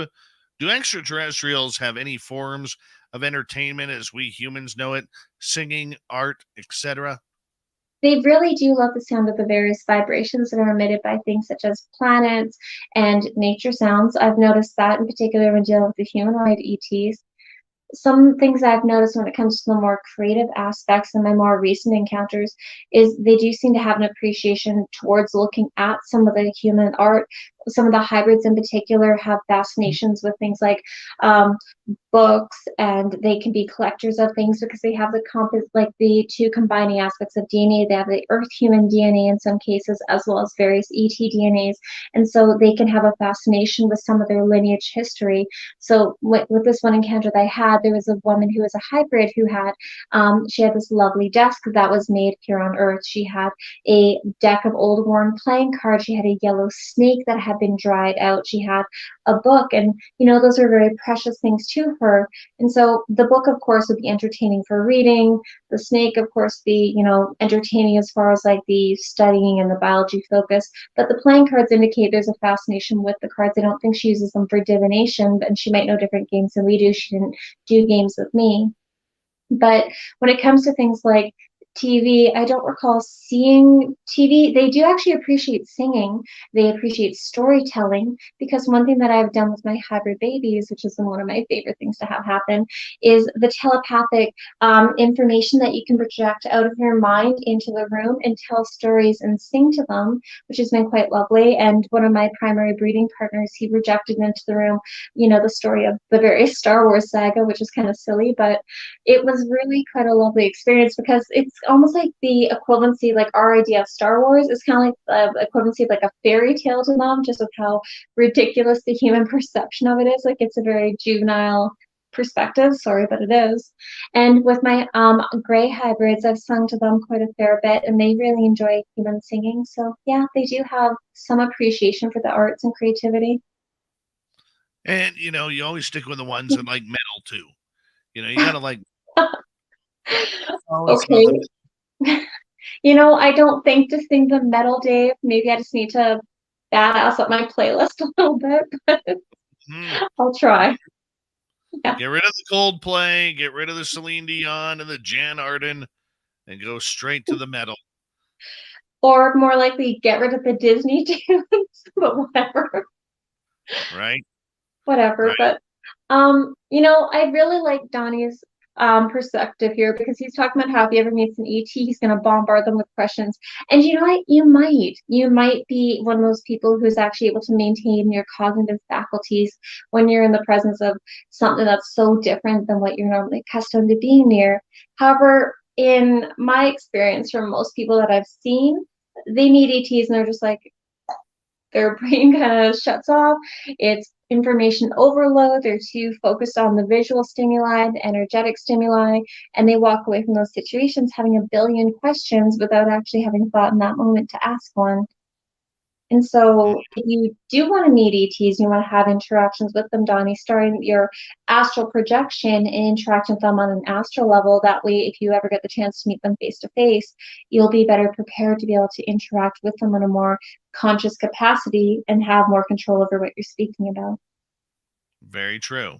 Yeah. Very true. All right, let's get to Donna Spencer. Do aliens visit you as shapeshifters or ghosts? As ghosts, no. As shapeshifters, yes. So I want to clarify one thing. A ghost is a deceased person, of course, and they do sometimes appear as people that you love that are deceased if they know that you find comfort in that person, but they don't come across as like a see-through apparition of that person. They'll come through as a more physical form, as though that person were alive and well and interacting with you. Now, the shape-shifting component, yes, many of them do have the ability to shapeshift or alter your perception of what they look like. One thing, one of the earliest recollections I have of it being shape-shifting in front of me would be an Andromeda that came to see me in my bedroom many, many years ago, and he shape-shifted to have the appearance of my husband. Whereas in other encounters, I've had very similar things happen where I've had being shape-shifted to be my children or to be other family members. If, like, for instance, one of my aunts who I really didn't like, and as soon as I saw them, like, that woman's not nice to me. There's no way you're my aunt. Because not the nicest person to me, and that's okay, no judgment. But that was a very clear giveaway as soon as I saw her in like a slightly coming out of catatonic state, gaining recognition on craft, like you're going to a more cognizant type state of mental faculty, and you're looking at her going like, "That's not right. You're not Tracy." So Very strange. Very, very strange. Okay. I think we got time for one more question. We got about 2 minutes here. Let's go to Eric Cooper. Hey, Coop and Coop's beard. What race was Valiant Thor? Venetian, many of the planets here in our solar system have humans on them. Mars has some with the Black Ops programs and their expansion off of Earth going into other planets. The Venetians live on Venus, obviously, and they're another group of humans, but they don't seem to have the same control from the reptilians that we do, which is interesting. I haven't had the pleasure of interacting with Valiant Thor, but I do have a strong appreciation for some of the work that he's done. According to Craig Campobasso, who Hmm. wrote the book about Frank E. Strange's, Dr. Frank E. Strange's, Thanks. regarding his relationship with Valiant Thor, he Yeah. believes Valiant Thor is still here on Earth. You might be. They age differently than we do. They know how to have better cellular regeneration. Even if you were to interact with Pleiadians, you'll notice that many of them don't seem to age at the same capacity that we do, because they do practice things such as, intense breathing techniques. They practice infusing their food with light. They are very cognizant of what emotions that they're holding on to and how to release them from the body so the organs are not becoming damaged at such an alarming rate, because that's part of how things work from what they've explained. Every thought becomes energy. Concentration of thoughts become concentrations of energy. The different emotions are stored at different organs, which eventually the dis-ease within the vibratory field becomes disease within certain parts of the body. Very fascinating, incredibly in-depth. I love it. But if you look at things such as Thor, yeah, he came around, what was it, like 50 years ago, 60 years ago? He could still look just as young as he did then, because they have a better ability to nourish their body and to not be as polluted as we are. Well, you know what? The one Mhm. thing about it is Valiant Thor was allegedly working with the United States government, Mm. and there's word that he still is today, that his ship is parked some military base out east, and that hey, maybe he's still doing the communication thing. We really don't know. It's one of those beautiful little stories and rumors that we can only hope is true. Well, some of the ETs that are interacting with our governments are doing so because they want to see us make better decisions and to help us move into our intergalactic travel in a more love-based capacity and less the way that we're currently going about it, which is more expansion and war-based. So I can understand why certain groups of ETs would be trying to have influence not only through the contactees and the abductees, as well as through the incarnating as starseeds, but also through. Samantha Mowat on Spaced Out Radio. We have her until the top of the hour here on the mighty SOR. More ET Talk when we return on Spaced Out Radio. Stay tuned.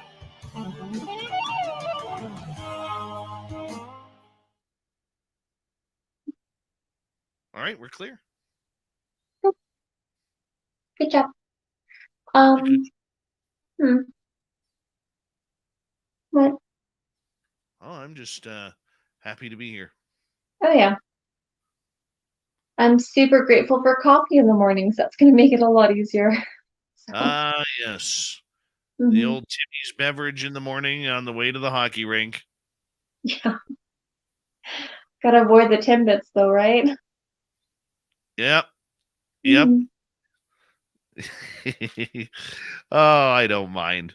I don't mind. I love getting up. There's something about the smell of a hockey rink first thing in the morning. Mm. It's a The beautiful smell. Zamboni. That ice smell. It smells so good. Yeah. I miss the days of when I was a Mhm. hockey instructor and I had keys to the rink. Nice. And sometimes my buddies and I, we'd stay up all night just so Mhm. we could go skate at like 4 o'clock in the morning, five That would o'clock in be the fun. just Yeah. to, that first ice is just, it's so Mm. beautiful. It really is. Hey, Alex Kuhn. I believe you. I can't skate to save my life, so I have to learn how to skate. So Well, you tie skates though, don't you? Or do you make I the kids? do. Yeah, I do it. And now I have short nails because there's no way long nails can tie those things tight enough. No, I'll give you a little hint. Never tie the Mhm. laces around the ankles. Okay, why? It actually weakens your ankles. I will stop doing that. Okay. And there's a hockey tip from your hockey guru on Dave 101. Tell me more because I know nothing. It's a new culture for me. Yeah, always tie the laces to the top, but never around the ankle. I can do that. Yeah. And always one finger between the Yeah. chin strap. Hmm. And what else can I tell you? The stick should be cut. Technically, the stick should be cut at nose height, just below nose height, Yeah. with skates off. Okay. Yeah, because we've got like, I think so many freaking hockey sticks by our back door now. I'm like, why do Or we have this many? or if you're once you figure out your shooting style, when you Yeah. grow older, then you adjust your stick the way you want. So Mm. my stick, I cut chin level Yeah. with my shoes on, or my Hmm. orange shoes off. Good to know. Steam train Mark, yes, I did drive a Zamboni for 3 years. That is I badass. Oh yeah. I love Zambonis. There's one here in town that's like a train or something. Like that is so cool. Oh yeah. Hmm. I'm thinking Like, about putting, now that I got my driveway done, yeah. once the snow starts, I'm going to start piling Mm. it around, and Yeah. then I'm going to make a Good. ring. You Gonna, should. I was yeah. looking at, we've got I, this cement pad in the backyard. And I'm like, I wish I knew sooner the kids are going to want to play hockey. My guys didn't give me any indication of that, or I wouldn't have put garden beds on there. I'm like, that's the perfect hockey rink at home spot, right? oh yeah. Yeah. Hmm. I'm thinking as soon as the snow starts, I'm going to start building walls, Nice. and then I will, Mm. freeze it every night. Yeah. Now we got our own skating rink there. Gotta go buy a net. Mm. Good idea. YJ Overlander. My friend drives a Zamboni in PG. She's actually a certified engineer, but that's her main job. That is Hey, so cool. I would drive a Zamboni in PG. I would. I'd drive a Zamboni anywhere. They're fun. That'd be a really fun vehicle to drive. Oh my goodness. I'd have fun with it. I'm sorry, Donnie Cho, that I cut my hair. I I'm me so too. It looked good, right? So good. Dave, you gotta grow it back. when I lose my weight, I will. I will think about it. Mm, Uh, there yeah, was one. There was one picture of me that a friend of mine took in Denver yeah. that I felt like such, after seeing that photo, I felt like such a fat slob.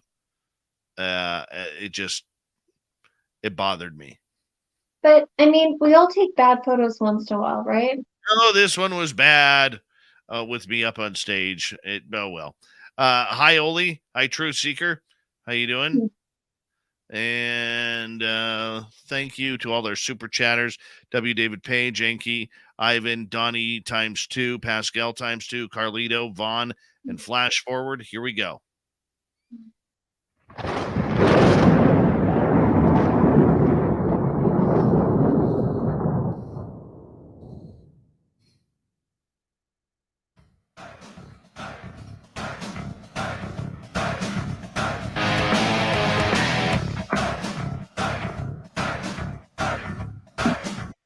We pass the halfway point of Spaced Out Radio tonight. Thank you so much for taking the time to join us. We really do appreciate earning your listening ears wherever you are on this beautiful planet we call Earth. Hi to everyone who's tuning us on in, and remind you that all of our archives are free. Join us at youtube.com/Spaced Out Radio. Do old Davey the favor, hit that subscribe button. Website is spacedoutradio.com. We have a plethora of features for you. Rock out to Bumblefoot, read Shirky Poo's Newswire, check out our swag as well. Follow us on Twitter at Spaced Out Radio, Instagram at Spaced Out Radio Show, and on TikTok at Spaced Out Radio. We continue on tonight with Samantha Mowat. We're going to the top of the hour, talking all things alien and extraterrestrial. Samantha, we do have one or two more questions, but there is a topic I do want to get to, which we'll get to later on. It's in regards to, disclosure, and I really want to hit this topic with you tonight. But first, we're going to talk to Donna here, and she is asking, what if the ghost is someone you met in your dreams, not a family member, but a stranger? Then it might actually be a dead person coming to see you, Donna, especially if your mediumship skills are starting to develop and you're starting to do things like either astral projection or things of that capacity, in which case the deceased person may see you in its normal day-to-day experience and see you in your conscious waking state, and you may be sporadically kind of seeing something out the back corner of your eye, or like seeing somebody there for a second then gone, in which case it might come to see you in your dream time, rather than trying to keep interacting with you in a conscious capacity in your day-to-day waking life if you're too distracted. Yes, an ET could make the choice to present itself in that capacity, but it's less inclined to, because if it tries to show itself to you in that partially translucent form that ghosts are often stereotypically perceived as or shown as, it would be more inclined to raise a red flag, because a lot of people are afraid of ghosts as well. So it's not likely an ET would do that, but it is more likely a deceased person to come to interact with you. Very cool. Very cool. I wanted to ask you a question about disclosure, because this is a hot button topic. It is a topic that will affect every single person on this planet. It's a topic that is rife with what is truthful and what is not. You and I have talked about disclosure in the past, about the benefits and the negativity about it, but I am really, really starting to see disclosure in a very not so positive light. I see it as something that is coming where it's about a military threat narrative that just won't go away. I think there is very few people controlling that narrative. And when you have a few people controlling any sort of narrative for 7.75 billion people on this planet, that's dangerous. It really is. I think it's about space money, space mining. I think it's about technology and getting to that technology first. I just don't feel good about any sort of disclosure right now. What's your thoughts on that? I think if it's not done with a careful calculation, it could be very dangerous for a lot of humanity, in particular any of us who admit publicly that we have any semblance of contact with the extraterrestrials and multidimensionals. I do agree that the purpose behind disclosure from the perspective of a lot of the billionaires and the industrial complexes is not being done with the best interest of humanity in mind. I fully agree with that component. But they are not doing anything with our best interest as it is. And I think that's also why the beings are trying to go around the backs of our governments and those who are in control and have interactions with the public and to be showing, UFOs all across the world on a nightly basis in various capacities. All it takes is going to any social media platform to see how often normal people are starting to see craft now, which is incredible. No, and I do realize that more people are starting to see it, but the way I look at it, coming out of this is that the more and more I look at, more and more I see Hmm. that people, Yeah. experiencers, you, me, the people listening to this show, seem to have more answers than what the government does, or at least what they'll let us know. And I Hmm. find that dangerous because this is something where we know there's been a cover up, in modern ufology since Roswell. And they only want to let us know what they want us to know. And that is not transparent at all, moving this entire subject forward. I fully agree with you, Dave, but they haven't been transparent about virtually anything with us. Not about the history of the planet, not about things like the giants that were here or how connected the ancient cultures were. They have been lying and controlling us for a long time. So, of course, even with something such as the presence of extraterrestrial life, they aren't going to be honest with us. They will have a very controlled, scripted narrative that they try to play as a unit. So the entire West will probably have one narrative that may differ from the narrative that's being presented in the East or in other parts of the world because of the different factions and alliances that they have going on within their own in-house fighting. And so that's not surprising to me. But where I do think it's important for people to look at the situation is if you look at the extraterrestrials and multidimensionals, it does not matter which group necessarily comes down to have, and I quote, first contact with our planet. And I, of course, put that in quotations because it isn't necessarily accurate. We've had contact for thousands of years, but the first official contact, these beings are going to be doing it if they have permission from our governments, but our governments are going to pick the ones that fit their narrative best and who can we best control and have a bit under our thumb for how they're going to interact with humanity as well. They won't choose a group that they have no control over that's appealing to the eye. So we won't necessarily see humans that are, say, from the Pleiades coming forward, or humans from, let's say, Venus coming forward as our first group of contact, because they aren't necessarily going along the same narrative that our governments want. We're more likely to see ones that we're already seeing on MyLab bases, such as, the Greys coming forward or the reptilians coming forward. I think we're more inclined to see them because they're going to have similar alliances already in place. Now, that's not to say all the reptilians are bad. That's not to say all the Greys are bad. That's just simply stating the simple fact of these are ones commonly seen on the bases and found within the contact of people who are having physical and astral abductions with Black operative groups.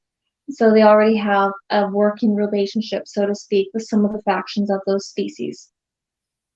So I think it's important for all of us to use our discernment, no matter what we're being told by our governments in relation to all of this or anything at all, is it with you, the information you're receiving, does it resonate?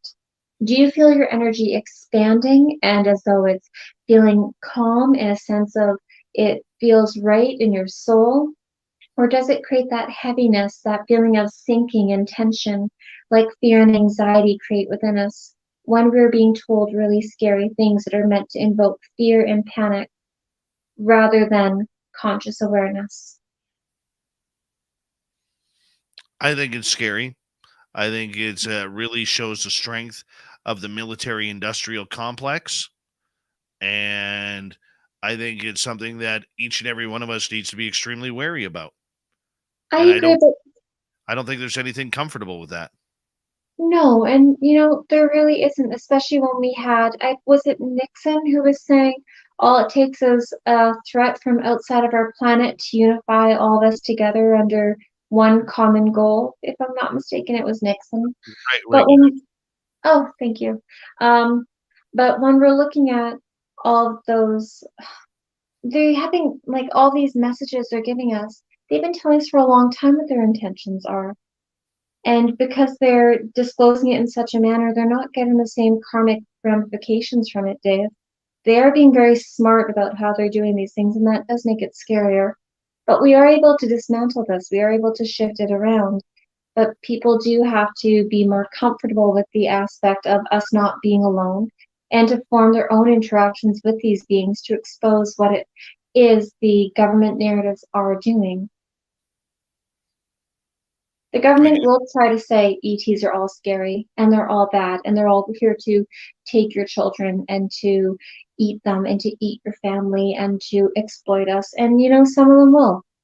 In the same way that we have cannibals in our society, in the same way that we have rapists and pedophiles in our society, they are still there, but it's not the majority. And it's the same thing with a lot of these species as well. All right, let's go to Donnie here. When you defeat a ghost with something you've learned in a video game, what does that mean? Well, I've never had the pleasure of, going head to head against a ghost. But Donnie, what I would interpret that to mean is you are actually starting to access different areas of your brain in a conscious capacity when you're having interactions in the astral realm with deceased people. And so what I think you would actually benefit from doing is kind of memorizing that start menu that you see, like when you press like X or something, and it gives you like the menu coming down about, what your options are, like resume, play, stop, finish, exit, so on, all that jazz. That way you can have more control in your astral projections about what you're doing. But as to what that means, that is a very good question. I would not know how to interpret that one outside of you're becoming more conscious in the astral realm and you manage to energetically push a ghost out of your vicinity. All right, let's make this let's have some fun here for the next little bit. Okay. Is there an alien species out there you haven't met yet that you want to? Um, Actually, yeah, there's a couple of them. I would love to meet some more varieties of the different types of light beings. I've only met several of them, but there are some that are more like, how can I explain it? Almost like living rainbows, if that makes sense. Not like having like the white with the rainbow coming out, but some that actually look like they're comprised of rainbows I wouldn't mind meeting. I would like to meet the form of like angelic beings that people are depicting as like how the Bible and that shows them, not just their energetic outlines, where it's like these beautiful thousand-eyed creatures of wings. If they look like that at all, I'd love to see that. That sounds amazing. Um, I don't know. I've heard that there's some ETs that are part dog and bipedal looking. I wouldn't mind seeing those. I've seen felines that are larger, but none of the dog ones. And that would be pretty cool. And if there are any actual green grays, I wouldn't mind seeing those too, because that'd be interesting to see. How about you? I want to see a mantid. Yeah? I do. I want to see a mantid and a reptilian. Okay. We'll see what we can do. I don't know why. I just want to see it. Just to be able to say, hey, scratch those ones off my list. Now I know Pascal is listing, so now I got to be careful because what I manifest usually comes true. So, well, great. I mean, there's a couple things you could do, Dave. You could ask your guides to get you in touch with some of the mantises that I've had the pleasure of interacting with, the ones that have healed, my kids from allergies and stuff like that. They are nice mantises you could interact with that wouldn't be scary or threatening. I'd go down that road. Yeah. I don't know, Dave. Like, I wouldn't mind seeing one of the baby raptors. That would be really adorable, and I'd be super excited to see one of those. I've only seen like the adult ones, so that's the type of ET I'd love to see too. Like this comment from Invisible Tracker. What? You never was that smart, Dave. Count me out. Okay, that's savage. Oh, that's just beat me down right there. Just beat me down. Well,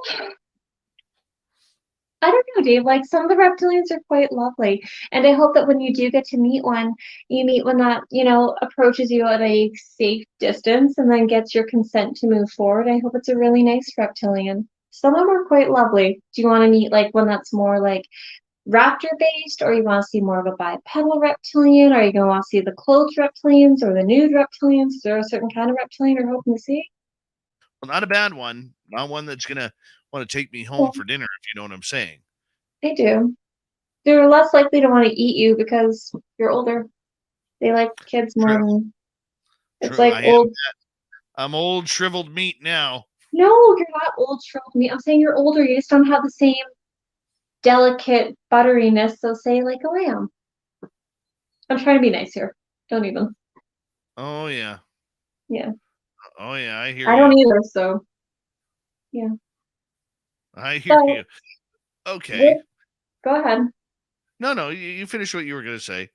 All I was going to say is if you're wanting to have interactions with reptilians, I can see about the next time that we do get to go camping, see if we can have some reptilians come forward. Well, you know what? Next year is Yeah, the year. good. You know, but either way, next time you come on down this way, we're going to have to, before the snow falls, we're going to have to take you out to the gifting site. You know, And we're getting snow in a couple weeks, right? yes. Yes. And I know it's that time of year. And we got to be careful, but my area should be good until beginning of December. Should I'm be. surprised I don't have snow, so Not yet. Not yet. See, this is where the Americans, for the most part, get it right. Living in hmm. areas where it doesn't snow in the winter. I don't know. I love snow. Like I'm happy with having snow 6 months of the year. That's great to me. It's beautiful. It's like calming. Everything's a bit quieter. It's pretty. I don't mind it at all. I don't mind it at all. I Mm, like the snow. I'm ready for it. I'm ready for it. All right, let's continue on here. okay. In regards to the Mm, ETs that you have had interaction with over yeah. the years, what's some of the funnier events that you have had happen? Oh my God. There's some that are like mortifying and embarrassing. Um, you mean like where they're funny or where I'm funny? Like as in I'm a stupid human funny. Either are. Mm, oh my God. Some of the funnier ones I can think of off the top of my head are things like, okay, so this one time when I was, oh my God, so I'm just trying to go through like encounters quickly in my head. I'm kind of I'm a bit klutzy, which sounds ridiculous, but I am. And I was walking on craft this one time, and I did end up walking into the wall. And the gray was asking why I was trying to walk into the wall and trying to get the wall, like not trying to get the wall to open for me. And I explained that it was an accident, and he didn't really understand me, and that was kind of cute. But when it comes to things like my hybrids, I find more of my funny stuff happens with them because you'll go to pick up them and you'll go to be affectionate with them, and they are kind of like, okay, so one of my next kids that I'm going to be having, like one of my next kids is a boy, and he's a really sweet little boy. He's a variety of gray. He has these like large black eyes. Sometimes they wear clothing, sometimes they don't. I've seen him in his gray form for like the last several years, and he already told me his name. Super excited about that. The last time I saw this little boy, well, not the last time, but like a couple times back, he and I, like, he's showing me like I'm gonna love photography, and I'm gonna love going through the woods, and I'm really gonna have like a career that's focused on nature, and that's why I'm coming down to earth. And I'm like, oh, that's fantastic. And so after he and I were sitting in this room on craft, and I end up getting up and I go to hug him, and he goes like this right away, and I'm like, "Are you okay?" type thing, and he's like, "Is this sex? Are we going to have sex?" I'm like, "I am not going to have sex with you." Because like with him, they don't have the same physical interaction with one another. And I'm a very affectionate person. Like I'm a hugger. I like to hug my friends. I see them. I like to hug people goodbye. I knew that I was going to be going home after that encounter. And so when I went to go hug my son, like he froze. He's like, "Oh my God, this woman's going to be my mother, and now she's trying to have sex with me." It's just like that. It's the most awkward conversation to have with like this great child. Like, no, that's just affection. Like, I'm not trying to have sex with you. And he's like showing himself as like this 6 foot tall gray being, and like it was just so awkward. And I went like completely deep red, and it was just like, oh my goodness, so embarrassing, but like on a funny way. Um, One other time, oh my God, sorry, just trying not to get super embarrassed again, but this one time when I was on craft, and I remember like I was like about to go onto the craft, and I was with this one being, and I'm like outlining my hand, and she's really fascinated by it, and I'm like kind of showing her like, hey, look, I'm going to take your hand and do the same thing. And she felt super uncomfortable with that, because here I am once again, I not great with my body boundaries, grabbing others and touching them and like trying to show them things that I'm super excited by. And she felt like super awkward and uncomfortable. And you kind of realize like, oh my goodness, humans are so touchy compared to some of these species. And we don't have a good idea about like asking for consent. And so it really has started to teach me consent, which is really important. This one time, oh my goodness, this mantis being was like showing me some of my babies that are developing in embryos. And I was asking about like the dad and like, hey, who's the father? And like, because that's kind of awkward for someone. But I don't know who the baby daddy is of these kids. I'm like, can you tell me who the dad is? Because you do a lot of breeding. Sometimes it's done through like in vitro fertilization. Sometimes it's done through physical interaction and like babies being taken out of you. Very similar to like a cesarean type thing, but more energetic. It doesn't actually involve the skin. And the mantis end up sending me this impression of like, oh my God, this human wants to know who she's having the sex with. And I was so like uncomfortable with like how she projected that. And she showed me like a ring that my mom gave me. And so I ended up focusing on that because I was so embarrassed about the aspect of like talking to this being about sex, because she made it feel like it was just a weird like human obsession. Like to some of them who don't have the same sex drive, who really just breed for like procreation purposes, humans kind of come across as this overly sexually focused type like being, if that makes sense, or beings. And so we kind of can have a bit of a reputation for being more promiscuous and like focused in that capacity. It was just so embarrassing. I feel like I'm just focusing on the embarrassing me hour, but that's okay. Well, let's change the topic. We got 2 minutes, 2 questions. How about that? Sure. Let's go to midnight or Midwest night watchers. So moving lights in the sky disappear shortly after I see it. Do you know why? Sometimes they'll recognize that there's energy focusing on them. So when you are focusing on something, you actually kind of have energy trickling from yourself to it. So midnight or Midwest, pardon me, you know, when you're like in school and you feel somebody looking at you and you kind of get like the hairs go up on the back of your neck because you're psychically aware of their energetic focus is now focused on yours. And what happens is the same thing happens when we're looking at a craft or we're looking at a being. And because a lot of these beings are more telepathically inclined, when your energy is so focused upon that craft, they can sense it, so they just flip a switch type thing, and then they make it so it's now in a cloaking type mode or invisible type mode, although it's still present and still probably on the same trajectory. That's why. All right, next question is Trisha. Astral travel, can it come across as blue sea or black sea cloud-like environment? It's been an experience. Definitely, Trisha. When you're astral projecting, you can go to anywhere in the universe in almost any dimension, in forward in time, back in time, doesn't matter. If you wanted to, you could start to learn how to consciously project to different places on Earth. And from there, you can learn how to consciously project to different places across the solar system and the galaxy, and even meet some of your soul family, or even project onto a craft if you like. You can project onto different planets to see what they're like as well. It's really cool. And finally, Yeah. Samantha from Bomber, how might we go about asking the aliens to come help us heal? So what you would do is typically, unless you already have an established relationship with them, you need to start doing things like astral projecting, where you can have more control about where you're going. That way you can be like, I know that mantises are wonderful healers, and so I'm going to seek out positive or benevolent mantises and ask them to do healing to my astral form or soul, as well as my physical form. That is one of the easiest ways to do it, because if you just send telepathic messages to them, unless they already have an interaction with you, they're not as inclined to try to establish a relationship with you, because they're like, well, why am I going to go heal this human if we don't know them, and if we don't know what they're going to do, and we don't know how they're going to interact? So if you do the astral projection aspect and you project to their locations, then you're better able to actually have them be like, oh, look, it's Bomber. So we've seen him a few times now, and he's asked us for help multiple times. So let's go have a physical interaction with him and see if there's anything that we want to do or can do. Samantha Mowat, SamanthaMowat.ca is her website. Make sure you check it on out.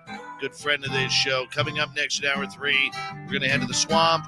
Then Terry Hall is going to join us for the UFO report next. All right, we are clear. Good job tonight, Samantha. Great Thanks. job. Thank Lots you of for talking. No really do. problem. My pleasure, Dave. Give me a call when you're free this week. I want to know if you've read any of my book or if any of it doesn't make sense or needs explanation. Yes, I will get a hold of you this week. Awesome. Everybody, No talk to you worries. soon. Bye. Bye. Samantha Mowat, everybody. We love her around here. I'll be right back, and we'll get going here in hour 3 very soon.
Pam Harris, thank you so much for that super chat.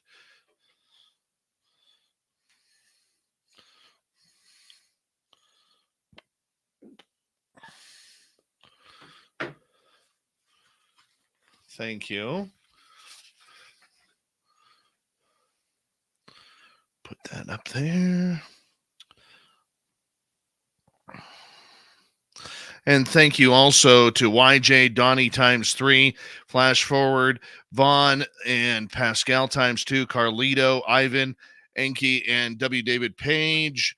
We really appreciate it. We're going to get going with the Swamp Dweller coming up here momentarily.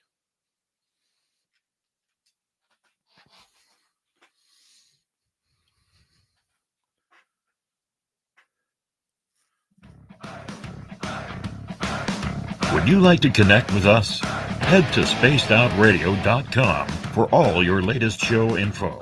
Now, back to Dave Scott and SOR. Here we go with the third and final hour of Spaced Out Radio tonight. Good to have you with us. My name is Dave Scott. Very much appreciate earning your listening ears wherever you are on this beautiful planet we call Earth. Hello to everyone listening in on our terrestrial affiliates around North America, digitally on Odyssey Radio, TalkStream Live, and KPNL. All of our archives are free. Join us at youtube.com/Spaced Out Radio. Do old Davey a favor, hit that subscribe button. The Desert Clam has set the password for tonight in the SOR Space Travelers Club. Vedist. Vedist is your password. Use it wisely, Space Travelers, as the Clam sets the password each and every night right here on Spaced Out Radio. Our website is spacedoutradio.com. We have a plethora of features for you.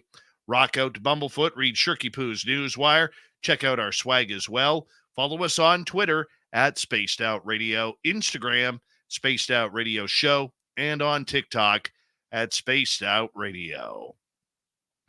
It is time once again where we head to the swamp.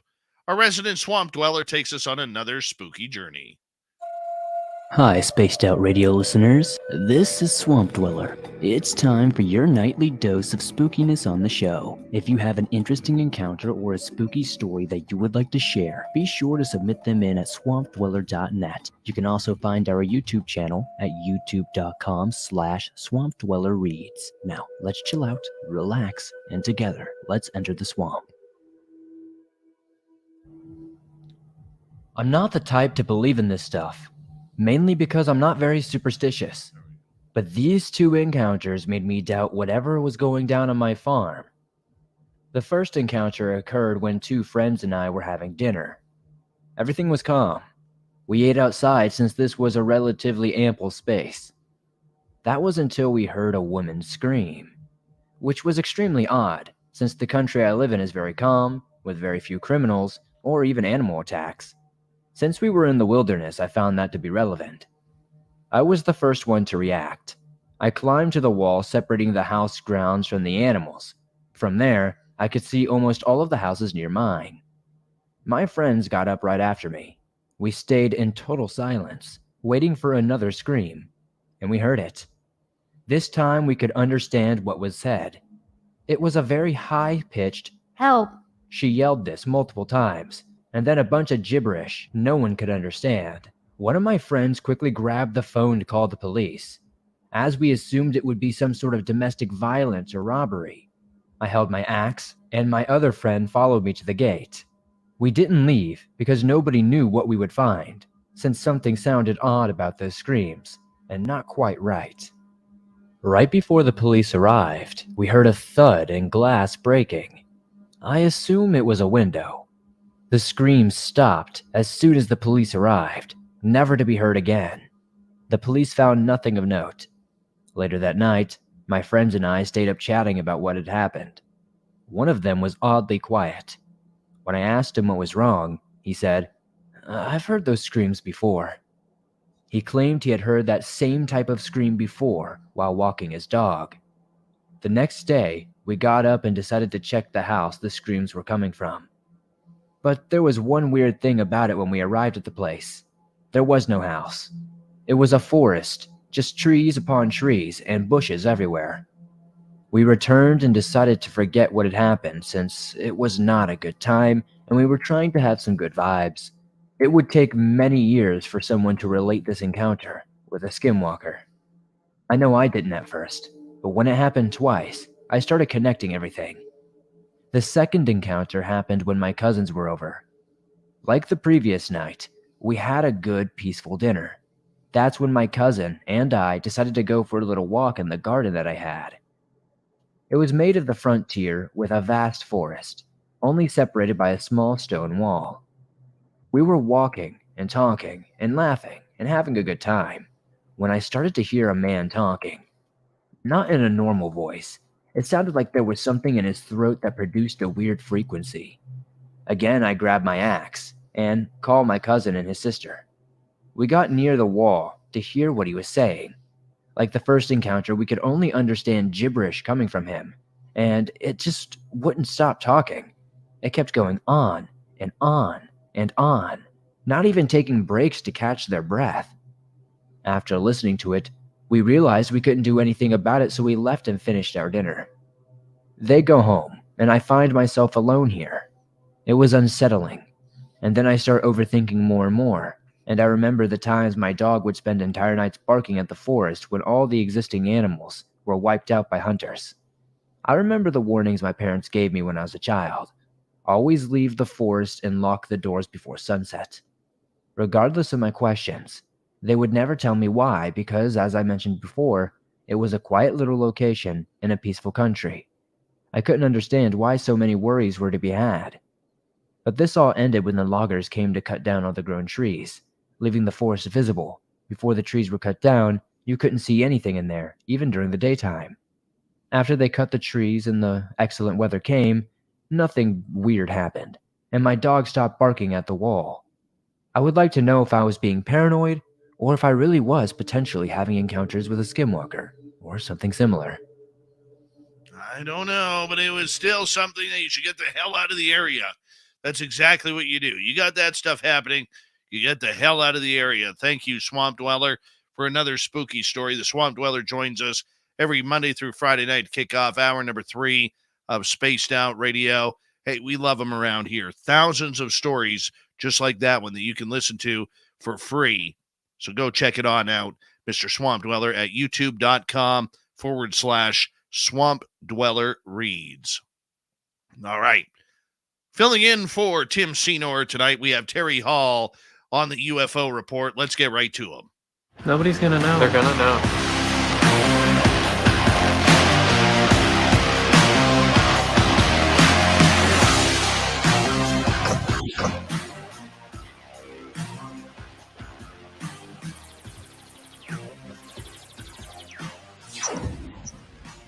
Good evening, Dave. Good evening, Terry. How are you tonight? Doing well, and yourself? I am doing great, thank you. We're going to do things a little bit differently here tonight because normally we bring in some UFO stories in the news of the day, but let's just be honest. This week has been really, really stale for UFO It news. has. Really stale. Agreed. What do you think's causing that? Honestly, Dave, I hate to get political, but a lot of it, I think, has to do with what's going on overseas right now. A particular country that a longtime enemy of, or quote unquote, enemy of ours. I think that the UFO deal is just kind of getting swept under the rug right now. I think you could be right on that. There's a lot of stuff going on around the world that we just can't handle, can't understand, and really don't have the ability to try and, figure out too much. But, the idea that this is becoming a big time story and that there's whispers of immunity and congressional hearings and everything like that. One thing that we want to do tonight with this entire UFO report tonight is we want to get questions from our audience and about the UFO topic. What do you guys think? What do you guys want to know? Put your questions in capital letters, and then Terry and I will have a discussion on answering your questions regarding this. Because one of the things that I brought up with Samantha Mowat here, Terry, is the fact that I really do believe that there is no such thing as disclosure. You know, I've been pushing confirmation, as you know, over disclosure the last number of months. But the more and more I see things happening with the way the Galileo project is going, with the way that we keep talking about this threat narrative that really we don't know if it exists or not, it really tells me that this subject has become highly, highly political. And when things get into that political realm, Terry, you know, the one thing that we can count on, the government, no matter who it is or which government it is going to screw it up. And that's what we're seeing here. Terry, what's your thoughts? I agree 100%. Matter of fact, I agree 1,000%. And going to some of the gatherings that we go to, and speaking with some of the more preeminent names, what the scientists are looking for is just good, hard empirical evidence that can be repeated and vetted and torn apart and stand strong. I mean, you have to look at the hearing that we had right from the get-go. It was so poor. And I was talking with a gentleman who is supposed to be in front of Congress before too long, probably in December. And they're still desperately seeking just good, hard evidence that they can pull out of their pocket and say, here, look. Really, eh? See, I don't buy that, Terry. And trust me, I trust your word that if somebody came up to you and said, this is what's going on, I do trust your word. Okay. But I don't buy the fact that they, as in these government people, have no clue about what is going on. I don't believe that for a second. They have been knowing about this subject for 70 plus years. They know a lot more than what we will ever know, that the public will ever know. And I just don't see it happening that way. I mean, the scientists saying we need empirical evidence, the scientists saying that we need to study more, we need more time on this. Great, I can understand that. In somewhat I agree with that, especially when it comes down to the experiencers. However, when it comes to, you know, needing empirical evidence about whether or not they're coming here, they already know. They've known for decades. Well, the problem that we've got is when we have these kind of meetings, they don't bring someone like you in, or someone like, you know, someone who knows the history of these things and can say, hey, there's plenty of papers out there that you generated, as in you, the government, that you've overlooked for, like you said, 70 plus years. I don't know what we do in that type circumstance or situation.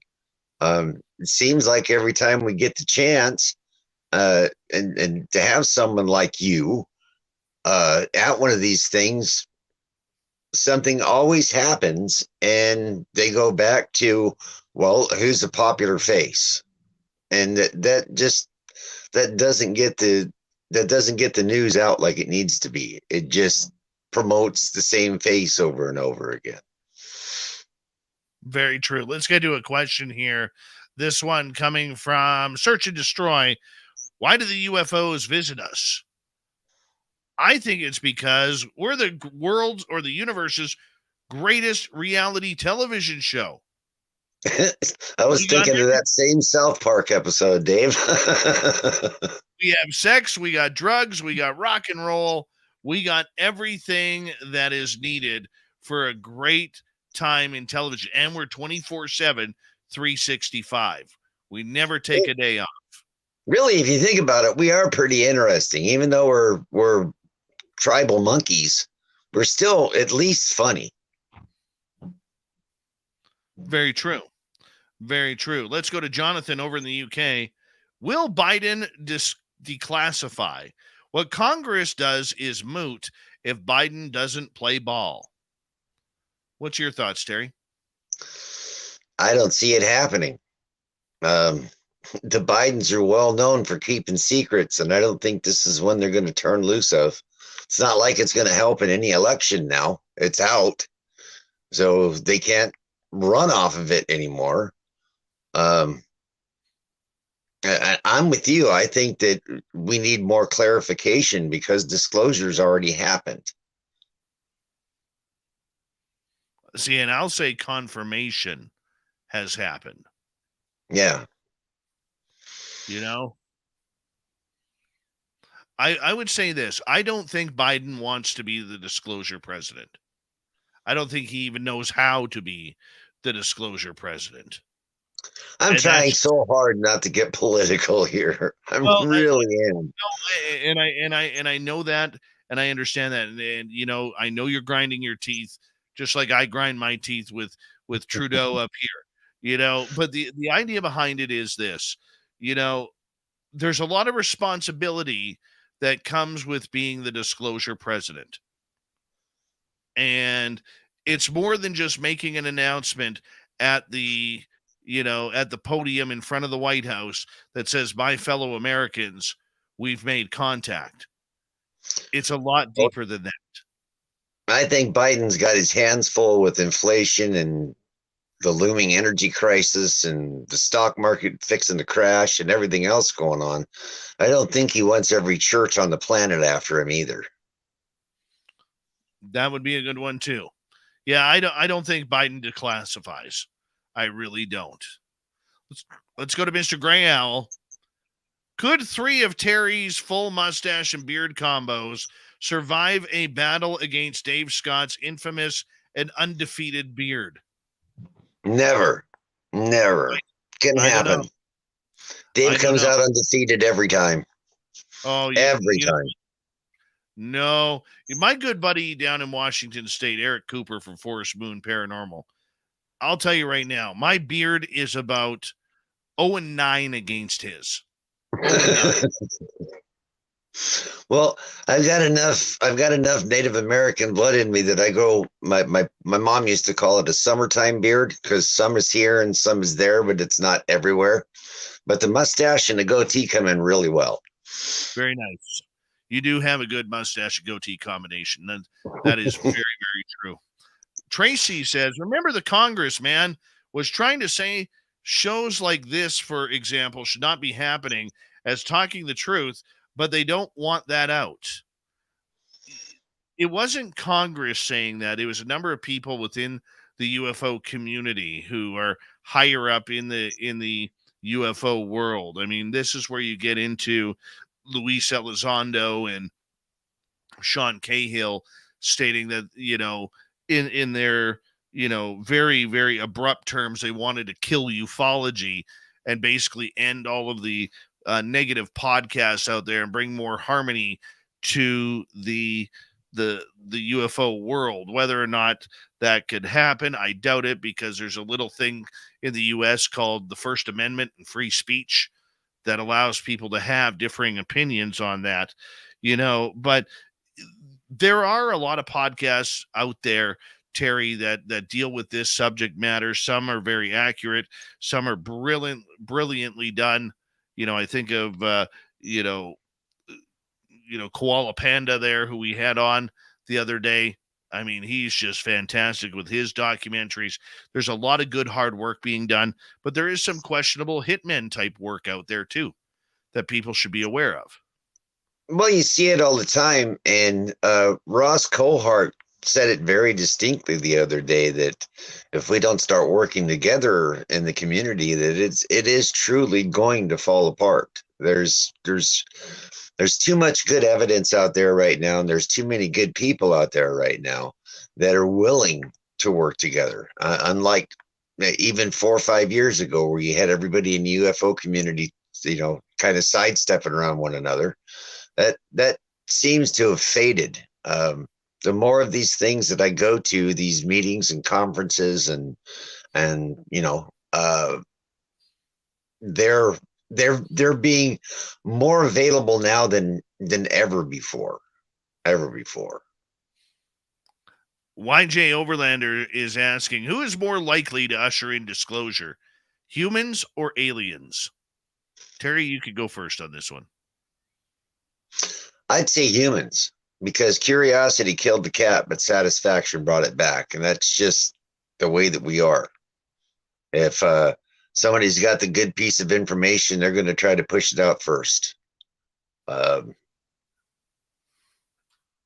I think the days of dreaming that a UFO is going to land on the White House lawn is kind of a pipe dream. It's not going to happen. I would agree with you there. And I also believe that it will be humans who disclose. Look, this is how disclosure or the government disclosure is going to go down. And you can mark this as a prediction. They're going to find within the next couple of years a signal. And it's going to be a faint signal that somehow they're going to be able to decipher as we have found life somewhere else. Or it's going to be we have found life at alien life at a microbial level, either when they get back to the moon or when they get to Mars. It's going to be one of those two. They're not going to talk about spaceships. They're not going to talk about aliens flying towards Earth. It's going to be something so far out there that in human terms we could never reach it with a signal, or it's going to be something microbial that is absolutely useless to the whole disclosure stage, but they're going to say, we've found alien life. Those are my two suggestions, Terry. What do you think? Or part number 3, they've detected something way far out there that they know is going to be parked in our atmosphere within the next couple of years, and they're going to have to disclose it first before it's parked in our atmosphere in a few years. Yeah, I mean, it's not NASA that's going to disclose that. It's going to be, I could see it happening with Avi Loeb at the Galileo Project, or maybe an unknown scientist that we haven't even heard of yet, that all of a sudden catches some sort of signal that we're able to pick up. Or it could be some monthly paid soldier in the Space Force, because the Space Force is actually who's responsible for that now. I don't even think NORAD's got the pull like that any longer. I think it's all been turned over to the Space Force, hasn't it? May have. Either way, don't trust NASA. Don't trust them.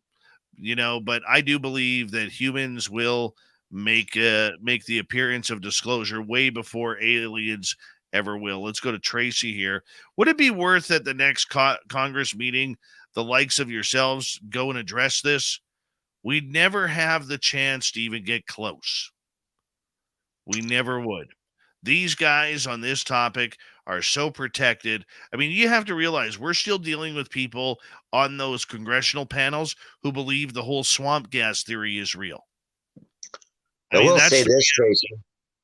I will say this. It's every serious researcher's dream to be put in front of Congress. I agree. And we all want to speak. We all want to have our words. Just like I want to sit in front of the members of parliament in Canada and let them know the realities. But for most of them, they are new to this topic and they are not ready. We're going to continue the UFO report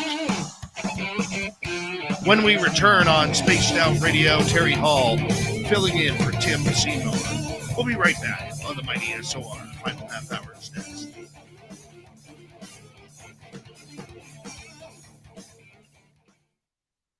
Got the itchy scratchy in the back there, Dave? Oh, yeah.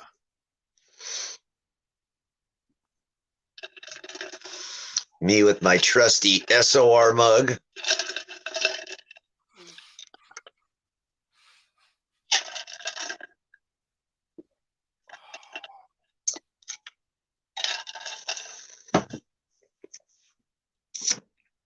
That's a good mug, man. It is. I wake up with this one. It holds my coffee, and then you can hear the ice in it. It's been in there all day. Nice. Hey, Michael Leger, the Michael Leger.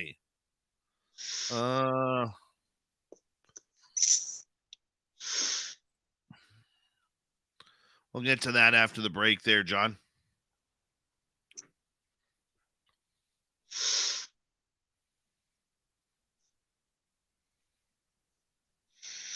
I do got to say, though, speaking with people like Avi and Rich Hoffman and a few other guys like that, they're really excited that people, just regular, everyday, average John Does, are starting to be recognized to not be tinfoil hat wearers anymore. Well, it is nice. Hi, Kafunia. How are you? Ollie, thank you, buddy, for that awesome super chat.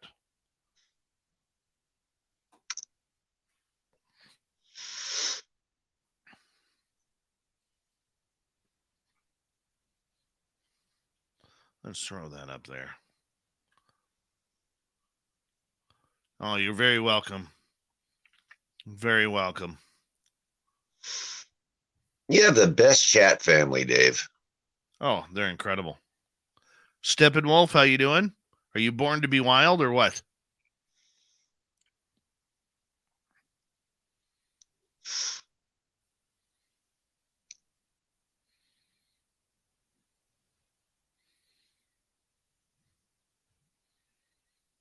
Hey, on your tablet, can you see the chat room?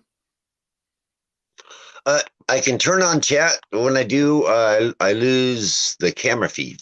So yes, I can see chat. Gotcha.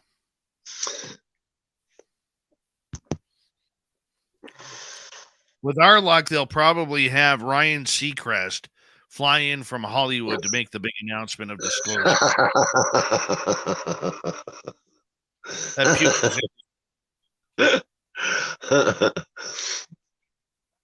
dude, Eric Cooper just nailed it. They need to have somebody like Dan Aykroyd go talk. You know what? Unfortunately, this won't take the celebrity review. It really won't. Oh, the guy's has such encyclopedic knowledge of UFOs, though. I agree. But he really hasn't done anything since he was scared off. No, that's true. Well, besides making the alien head vodka that he makes now.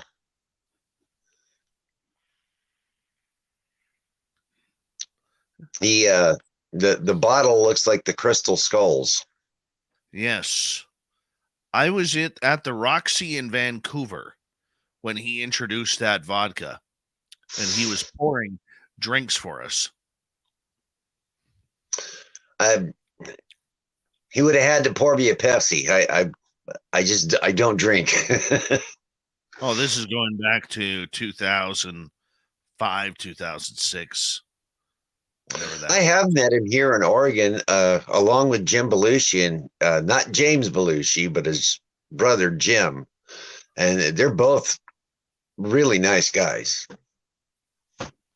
Right on. All right. We got about 1 minute here. Uno momento. Grail just that's killing me. That's right, YJ. Downtown Granville Street. Just kitty corner from the Vancouver Moose. Well, the Roxy I used to go to was on Sunset and Tahini and Hollyweird. Oh, yeah. Hey, I want to say a big thank you tonight to W. David Page, Enki, Ivan, Donnie ×3, Carlito, Pascal ×2, Vaughn, Flash Forward, YJ, Pam, and Ollie for the super chats. Really do appreciate the love and support, everyone. If you haven't already, do us a favor, give us a thumbs up or thumbs down, and hit that subscribe button, ring that bell. And don't forget that after the show, if you could leave a comment, tell us what you think. That helps our algorithms as well, as this channel continues to grow very, very fast. And go shopping in our store, spacedoutradio.com/shop. Got lots of goodies there for you as well. Here we go with the final half hour.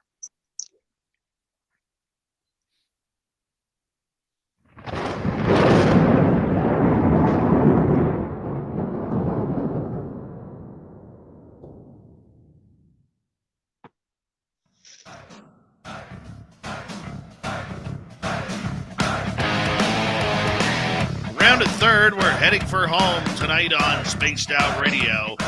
Good to have you with us. My name is Dave Scott. Very much appreciate earning your listening ears. Want to remind you that if you've missed portions of this show or others, check out our free archives by going to youtube.com/Spaced Out Radio. Do old Davey the favor, hit that subscribe button. Our website is spacedoutradio.com. We have a plethora of features for you. Rock out to Bumblefoot, read Shirky Poo's Newswire. Check out our swag as well. Follow us on Twitter at Spaced Out Radio, Instagram at Spaced Out Radio Show, and on TikTok at Spaced Out Radio. Terry Hall is here filling in for Tim Senor on the UFO Report. We're taking audience questions regarding anything UFO tonight. And Jonathan in the UK is asking, there's an active call behind the scenes for whistleblowers to come forward. It is happening, but we still need Joe Biden.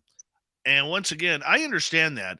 And this also opens up the idea of whether or not we could get whistleblowers to come out with immunity in front of Congress. Do you ever see that happening where they're going to allow immunity, Terry, for something as highly critical as UFOs? No, I don't. For the simple reason that the government knows that once you get your foot in the door that far, it's only a matter of time before the doors open wide, and so are the classified files for more than just UFOs. Where does it stop? That's the thing. You know, like somebody like Lou Elizondo, who's been in war, he's been a spy, he's, been a counterintelligence agent. Where does it stop? Well, but then again, on the other hand, in talking with people like Jim Simivan, he's itching and just almost praying that they're able to say a little more.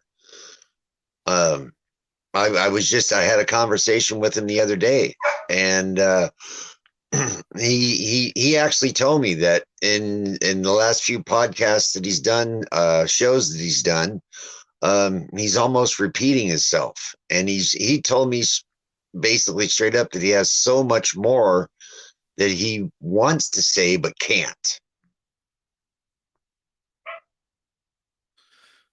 Well, it's going to take more than just Jim Semivan coming out and saying what is real and what is not, because they also have to prepare for the backlash as well coming from the other side of the government. Well, honestly, it wasn't just Jim Simivan. It's people like him, Jim Simivan, Rich Hoffman, the guys at SCU, Hal Putoff, Valet, all the guys that have been in this on the government side of it for a long time. I don't know what's caused the push, because honestly, I never thought that I'd live to see this. So it's all new territory.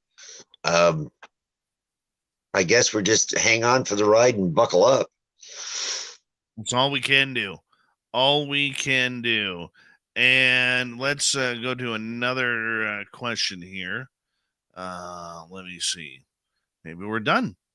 Maybe we are done. Crave Dog, you need to get the SOR kicks too. Dave's got some awesome tennis shoes at his shop. I'm ordering some. Yeah, for sure. Let's go to Tracy here. Tracy says, do you think they're going to take the Wilson Davis documents for real? That's one they could sink their teeth into. There's just so many other things that tie it all together. And it goes back a little bit further than the Oak Papers as well, or Shannon Oak. So yeah, I do. I think they are. I think once they investigate them, once they're having the ability to talk privately with Dr. Eric Davis and or Admiral Wilson and maybe even Oak Shannon. I mean, here's the thing. There are other notes tied to this. The late Jack Houck, we learned from Melinda Leslie, and there are other people out there who are probably tied to this that we don't even know of yet. I mean, and I think the more they go down the rabbit hole, and hopefully the assistants and the government aides who are working on this subject and preparing more notes and preparing more files actually take a steep look into this, that they will find that there is a lot more to this than what they know. I mean, realistically, we have to remember that even if you've been following ufology for about a year and a half, you probably know more than most politicians who are just getting into this subject, even though they have the security clearance in order to get the real notes, shall we speak, of what's going on and what's not. But that's how, I don't want to use the term dumb, but I'm going to. That's how dumb many of the people covering this subject on a congressional level are. They don't follow what we are doing. You know, there's an old saying, you know, in the car business that states that a salesperson knows a little bit about every vehicle on the lot. The person who's buying knows everything about the one vehicle they want to buy. And the customer knows more. I think that we missed the boat with George Bush Sr. because if you recall correctly, he was the head of the CIA at the time that Jimmy Carter was president. He was the one that told Carter that he wasn't going to get the information on UFOs. We should have been pushing old George Bush Sr. back in the day because he was the man with the secrets. And it's funny because Junior is steadfast that he would, even if he was president today, he would never disclose, ever. Yep. You know, what do you think is scaring these guys regarding the potential of disclosure? I think it's the questions that come along with it. The first question, of course, would be who's driving the things? And then the second question would be what are they using to get here? And how does it work? Just like, and I hate to draw the conclusion between the two, but let's say back in the day, they made a machine that was going to take out the timber industry. And in order to save the timber industry, they didn't make the machine illegal, they made the product illegal. So A, they get here, B, they come from a long way away. That's whatever kind of technology they're going to use. If they're going to share it, it's not going to be too happy on the oil industry, the coal industry, or any other energy industry. If it is truly 0 point energy, then that kind of kills what we base our dollar on. That's scary enough. No, that's very true.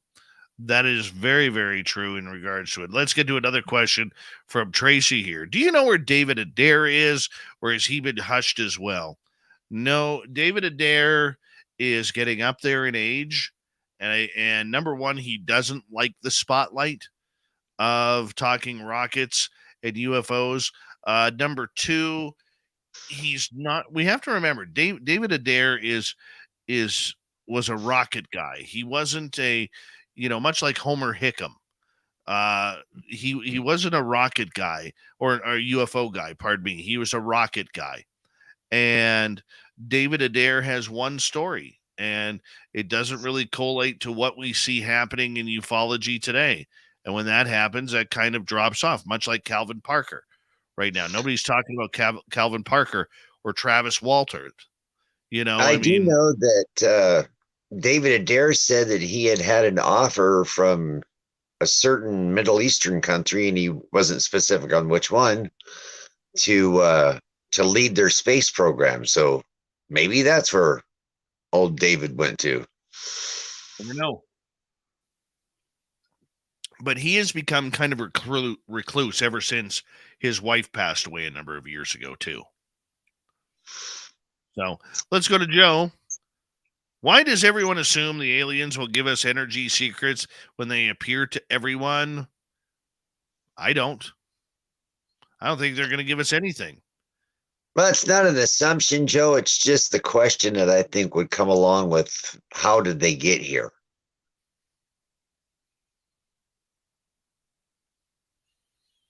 Is it just about that, though?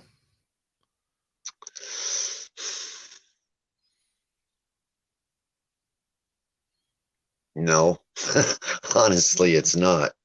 I mean, if it was, why did the Catholic Church jump out in front of this 5 years ago? Very true. Very true. When the Pope comes out and says we'd bless an alien, then something's happening.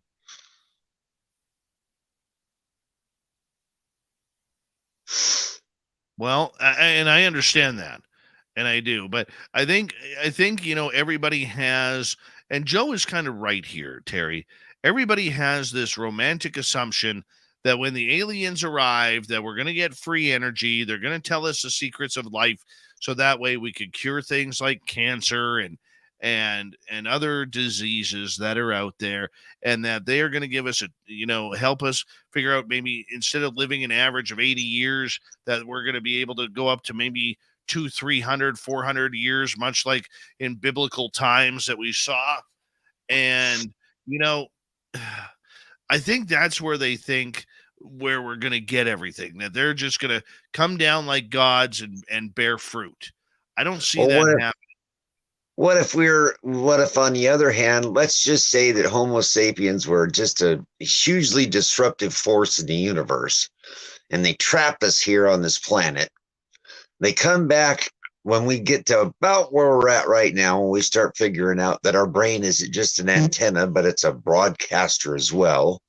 And they come and check on us. And if we haven't learned our lesson and we're still throwing nukes around and being tribal monkeys, they slap us back into the Stone Age about every 23,000 years or so, or maybe even every 13,000 years or so, make us start all over again. I mean, maybe that's what the 90% junk DNA that we have is. Maybe that was our gifts that we had that were taken from us to keep us here. I mean, there's another way of looking at it, Joe. Very true. Very true. I mean, we'll have to wait and see. Let's go to another question. This one comes from Mr. Gray Owl. What does the future hold? Please be specific. I think in regards to UFOs, I think that the government continues to shut us down, continues to answer less questions. I don't think they're going to play ball the way many feel they are. Well, yes, we are going to have more hearings. Yes, most of those hearings are going to be behind the scenes, where that information will be deemed as classified or top secret, and it'll never come out. I mean, they're going to make a spectacle. I see the Galileo project eventually falling into disarray. And until we get smart enough to quit putting the same butts in the same seats in our government, nothing is going to change. Why would it? Doesn't have to. Exactly. They've been running the same train down the same tracks for 75 years, probably longer than that. And unless we change the conductor, the train's not going to change tracks. I just don't see it. Well, the idea behind this subject, if we continue along those lines, is, Terry, that people want things now. We all want things now. I mean, look, there's still people out there using an iPhone 4, and we're an iPhone 14. Okay. And there are still people driving vehicles from the 1980s that look like they're from the 1980s that haven't been refurbished. And here we are almost 40 years later, and the technology is crouched up quite a bit. I mean, there's a lot going on regarding this. And I think that it comes down to this, Terry, and I've said it before, I'll say it again ad nauseum. There is a UFO Pandora's box within the Pentagon somewhere that holds all the secrets.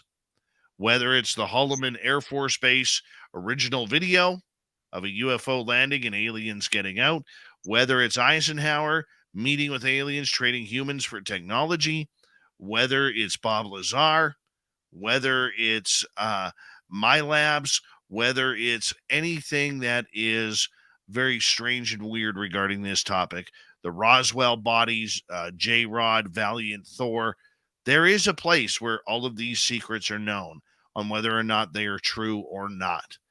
And to me, disclosure doesn't happen until all of those questions are answered. And Well, we got a trickle. We got a trickle from Edward Mitchell when he passed away in his papers. And keep in mind how much Robert Bigelow did expansion for holding quote unquote metamaterials there in the Vegas area at Bigelow Aerospace. So it could be a disgruntled employee with Robert Bigelow after Bob takes the next journey. I think it's going to come from private industry. I don't think it's going to come from inside the government. I think that someone out there has got metamaterial, or they've got something that, I mean, for me, it's always been a process of elimination. Who's coming out with the most futuristic stuff? They have to be the one that got the hand up. Just like Lou said, one of these contractors is above and beyond everybody else, and it was because of the favors that were granted to it from recoveries. I truly believe that. Yeah, I would agree with you. Terry, you asked Science Bob the other day a question that I thought was very profound. It was in regards to people still going out there and looking and filming UFOs. And was it really relevant to today's ufology, especially what's going on? And I like that question because I kind of look at it as the opposite side of the fence. You know, I think it's great to go out and look for UFOs and everything like that. You know, and I do believe we need amateur scientists to team up with the real scientists in order to try and, you know, help each other out. I mean, look, there was a Canadian kid a few years ago that was just looking on Google Earth and found a new Mayan pyramid. I mean, yeah, that was cool. It works. It works when it's working for the same cause, you know. But I'm not so sure that going up and recording UFOs in a database is the way to go anymore. That's just my opinion. To me, I think we're past that. What's your thoughts? As far as the nuts and bolts goes, there's plenty of video out there. Yeah. And trying to capture them myself, some of these things move so fast, you'd have to have a camera filming at like 6,000 frames a second to catch 3 frames of these things going by. However, on the other hand, though, I've always found it strange that, take me, for instance, I've got about 10 acres of land that I live on. And honestly, I know basically every blade of grass that's out there. And if I come to you and say, man, I saw something that I've never seen on my property before in 20 years, why isn't that taken seriously? Why hasn't it been taken seriously? It doesn't matter if the guy wears coveralls and has a piece of twine hanging out of his mouth or not. They know the land just like I know mine intimately. And if you see something or record something or capture something, I don't see why the public hasn't been taken more seriously. Oh, I agree. We need more people doing this, okay? And if more people paid attention to what we were doing, that would be great. I'm just not sure if going out and filming UFOs and their trajectories and everything really enhances what we don't already know. Well, The pressure. Go ahead. It's not so much that, Dave. And working with some of the scientists that we're working with, they're almost getting to the point of predictability. There's certain things that happen in certain places of quote unquote hotspots that can be tracked, traced, and timed. And when this certain things happen, you can almost be guaranteed 100% that there is going to be an event at that place. Things like electromagnetic spikes, gamma radiation spikes, the time interval in between. So it's not so much just trying to capture a UFO, but it's also what's going on in our own atmosphere and on the ground right underneath your feet that ties in, I would imagine, with their energy source, or at least one type of energy source. So it's not just the nuts and bolts anymore. Now it's trying to predict and find. Terry, thank you so much for filling in for Tim Senor tonight on the UFO Report. Very much appreciated, my man. Thanks for having me. And thanks for putting up with me, chat family. I'm generally in the rear with the gear. It's been a lot of fun. Thank you so much. A big thank you for Samantha Mowat also coming on in and joining us tonight, talking everything extraterrestrial and supernatural. We love her around here. SamanthaMowat.ca is her website. And, of course, our main man, Swamp Dweller, for hanging out with us with another spooky tale as well. What a great show. I've already gave you a real one. Here's a tattooed one. We got Mr. Ron Bumblefoot Thaw rocking in the background with Little Brother is watching. Bumblefoot is the official music of Spaced Out Radio, rocking us in and out of every single show. Get your horns up for the guitar god himself. Special thanks to everybody listening in at home, at work, in your cars, wherever you may be. Thank you to everyone in our chat rooms tonight. YouTube, Twitch, LGAP, Facebook, the Space Travelers Club, Spreaker, and on Twitter at hashtag Spaced Out Radio. I know you're out there somewhere. Remember, this show is copyright by Spaced Out Radio and SOR Media Ventures Limited. Thank you so much for choosing to share your evening with us, because together, my friends, we're watching. We own the night. Mr. Bumblefoot, we need a favor. We need you to take us home.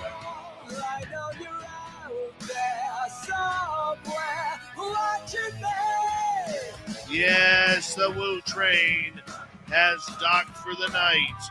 But soon, my friends, we shall ride again. Your seats are always available. Your tickets never expire. And if you want to bring a friend, we've got room for them too. Good night.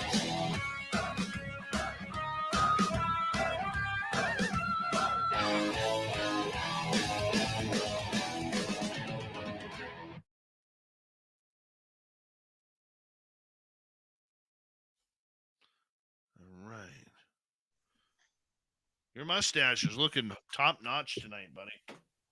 Thank you, sir. I figured I'd better clean up for you. Didn't want to break the screen, buddy. Didn't want to break the screen. That was fun, dude.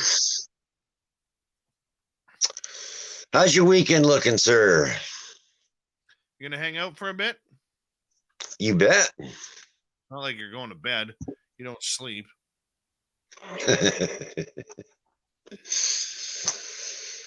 That can be a curse and a gift.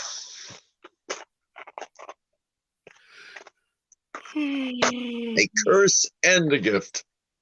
How's your Friday, Dave? Doing? Hi, Teresa. Coop, we need a beard update. Need a beard update, Coop.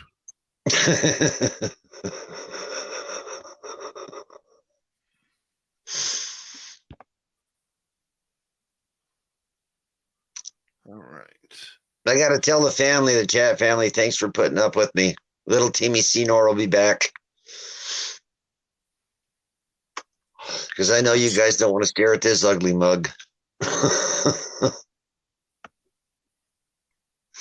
Well, I know the Oh, feeling. Eric says he does have a full beard now. Nice.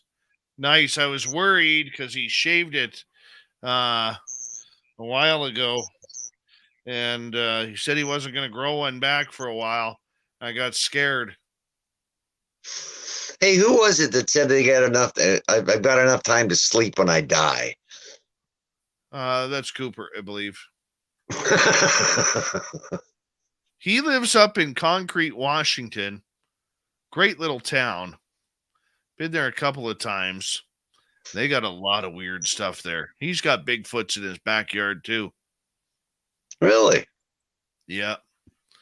There's a lot of. Oh yeah, I UFO. took your advice as far as the gifts that we discussed the other night.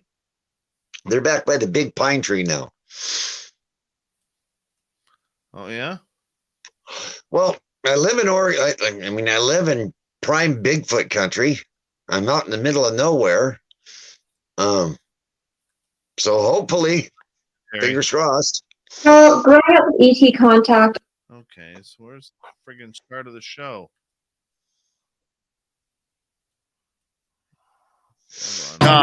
We have a plethora of features for you. Rock out to Bumble.com.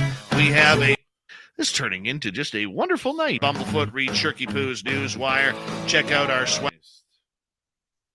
Give me a couple seconds. Hey guys, one more reminder. Dave's looking for a good producer.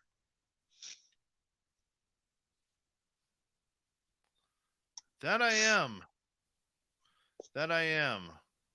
I've got a couple of names so far that have inquired. I'm going to try and go through them on Sunday. And go from there. Job entails hanging out with me. Feeding me M&Ms before the show.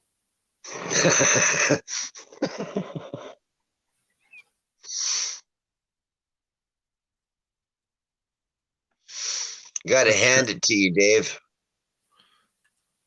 If you have interest in the potential producer spot, email me at dave@spacedoutradio.com and we can chat. It is a volunteer position for the time being. And if you want to have some fun, join us. Hey guys, Dave is building a great team. We're getting ready to hit the atmosphere. It is kind of cool calling Dave boss, though. I'm still not used to that. Okay, boss. Whatever you say, boss. Yes, boss. I'm so glad I'm 1,000 miles away from you right now. Hold on. Yeah, I have, unfortunately. I was his white radio. We continue on tonight with Samantha Mowat. We are hanging on out, talking all things extraterrestrial. Samantha, I never do this. No, bummer. Let's not fill Dave's email with photos of their pets. No, Dave doesn't accept pet photos. Although, if you want to get on Cat's good side, send her cats.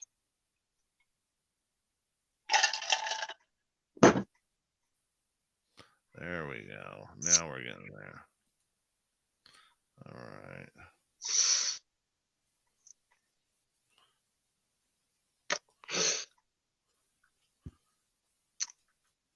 See, this is why Dave needs a producer. He should be sitting here relaxing, getting ready to take off on his weekend, do his own thing. But here he is, preparing this show so everybody's happy. All the radio stations are happy. Guys, you know that Dave's been doing this for nearly a decade now. Seven and a half years. It's approaching pretty quick.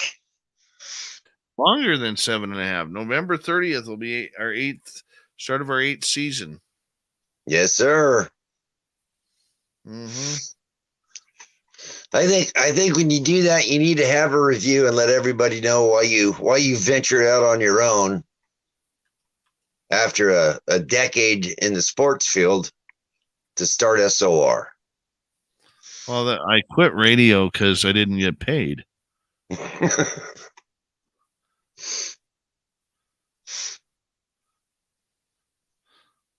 I mean, that's the reality of it. I wasn't getting paid, and I wanted to know what it was like to have food on my table and gas in my tank at the same time. That's the truth of it. I thought it was more like the project that Tim and I started. I wish it was with a silly idea and just kind of blossomed. I wish it was a more romantic story. I really, but unfortunately, it's not. This is the weirdest recording ever. Like, normally I can tell where to cut out. This one I can barely see. Oh well. Hey, Evan D. How you doing, buddy?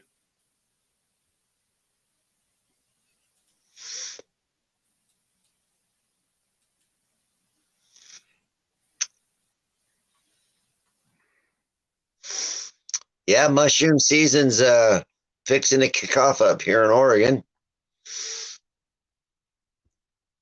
All of us chefs are happy campers.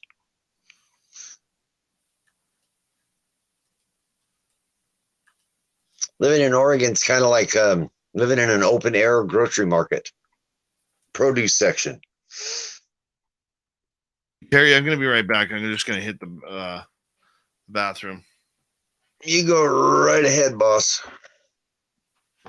I still love saying that.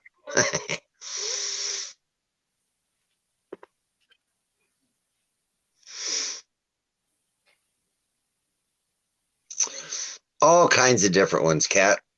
All kinds of different ones. No, I'm not going to open my mouth and stick my foot in it. So, ha ha ha.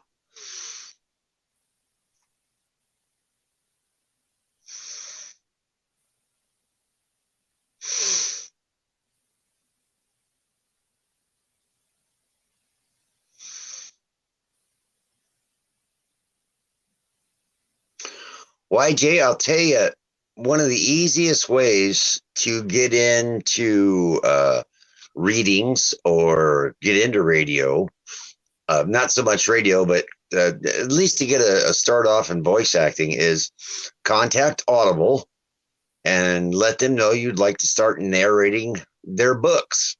They're legit. If you open up the internet and try to just look at voice acting, everybody wants money up front. Give Audible a call.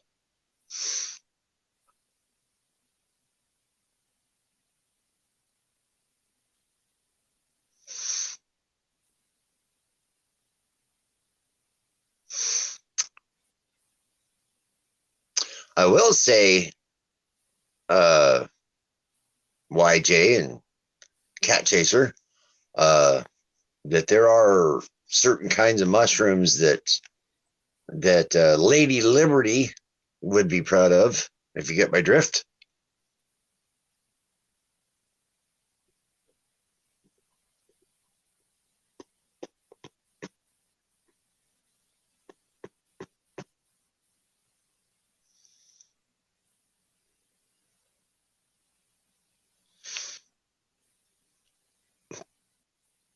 Good night, Go Teresa. Thanks for hanging out with us. Sweet dreams.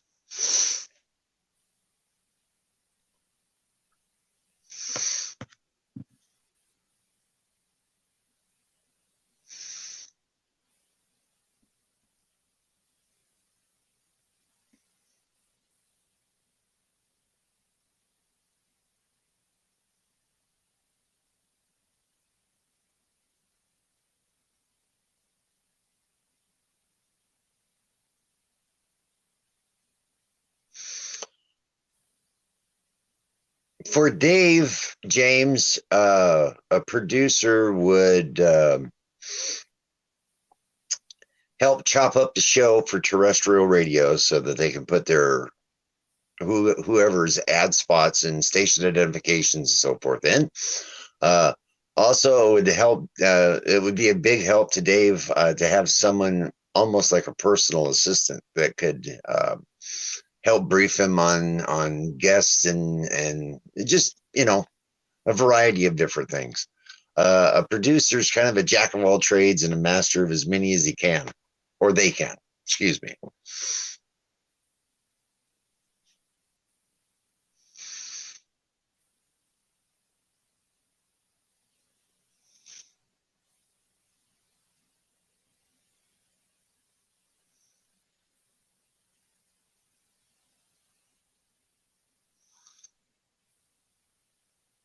And I see about the nettles. You're correct, Tracy. I have pretty advanced arthritis in my hands, and oh goodness, what do they call it? A tincture made with stinging nettle is very good for edema or swelling.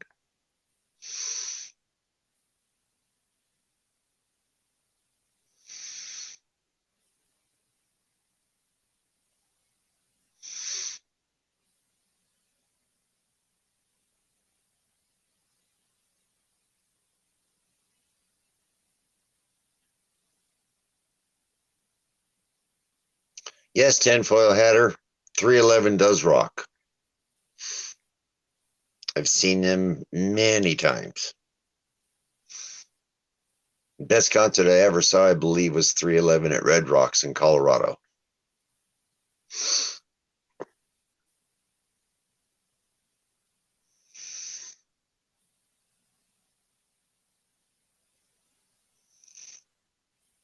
Oh, Bomber, I know of another plant that you can make tinctures, tea, and makes great rope too. Sailcloth or constitutions written on it. And it does have over 3% of a certain thing, or 0.3% of a certain thing in it. Maybe one day in the near future, it'll be federally okay.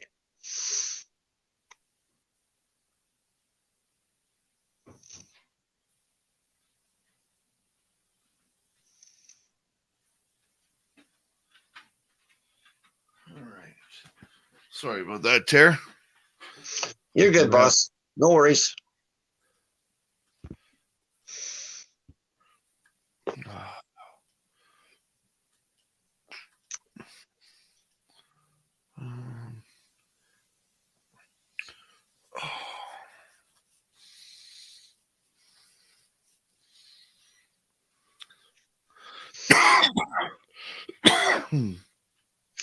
I'm going to be taking one more trip out to the Uinta Basin this year. When are you leaving? I think I've nailed it down to November the 4th. I'm going to go down and wrap up a few things there, and I won't be gone, but just a day or two. It's just a quick trip down. I will see Carl Vibe while I'm down there, though. Oh, good. We like him. He talking to him today, he requested that I relay a hello and how are you?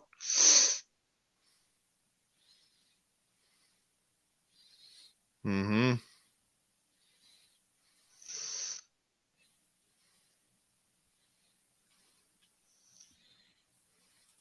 Let me do this. Once I get this part edited, I'll be fine.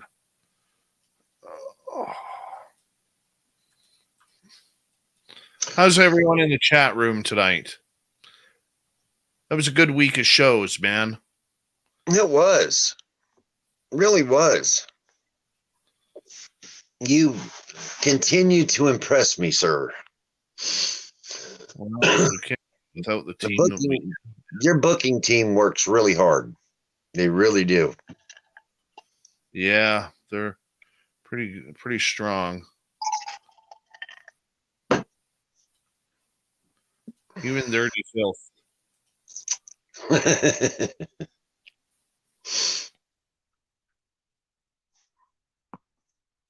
What would we do without filth and Merle? Merle! Merle! It's a Merle next week, man. It's a Merle week next week. I think out of all the t-shirts that you got, the Merle skull shirt is one of the dopest, man. You know, he hates that one, eh? He hates that one. He's like, take it off. Like, oh no, we can't. That shirt's just awesome, man. Oh yeah. I agree. I can't wait for Vegas. Vegas is going to be so awesome this year. Oh yeah, the Vegas trip is going to be amazing. Mm-hmm. Yeah. Once we get it all locked in, I have to have a deposit in by the 21st to lock it in. So I'm going to be locking it in here pretty darn quick. And then it's going to be great. It's going to be great. And then we're going to start compiling a list of our celebrities who are going to be there.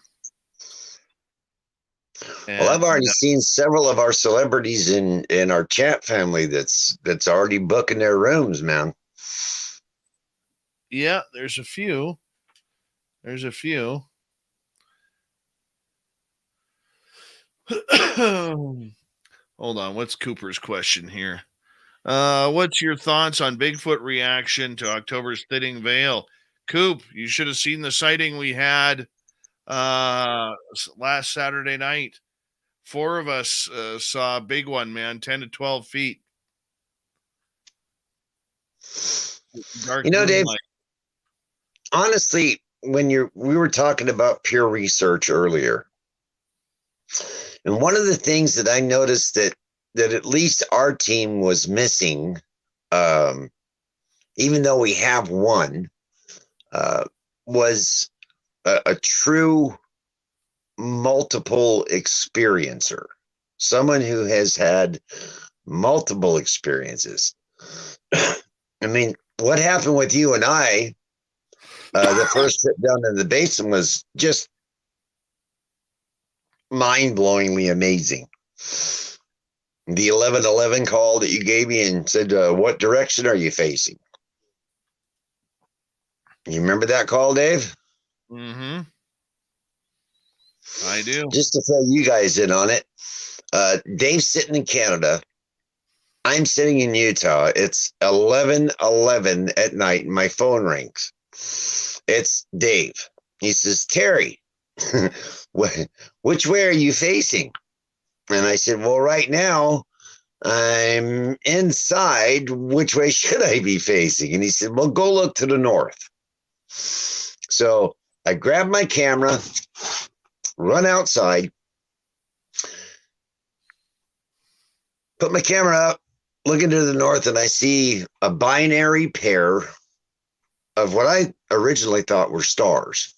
There was a pair that was situated this way and also a pair that was situated this way. So you had 2 that were side by side, 2 that were stacked one on top of the other.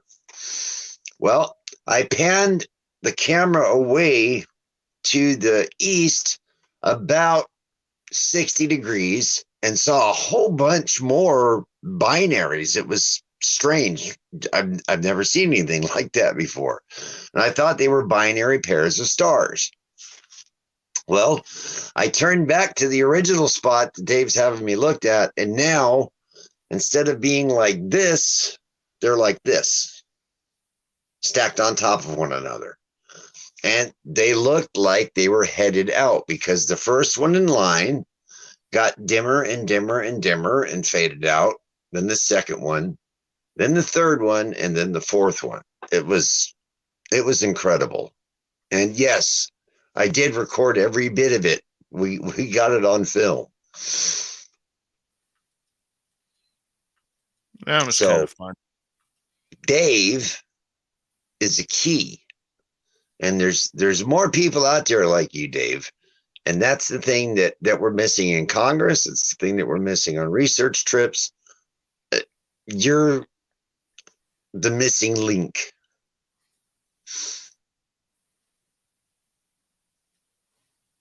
Maybe. I'm just a weirdo. That's all.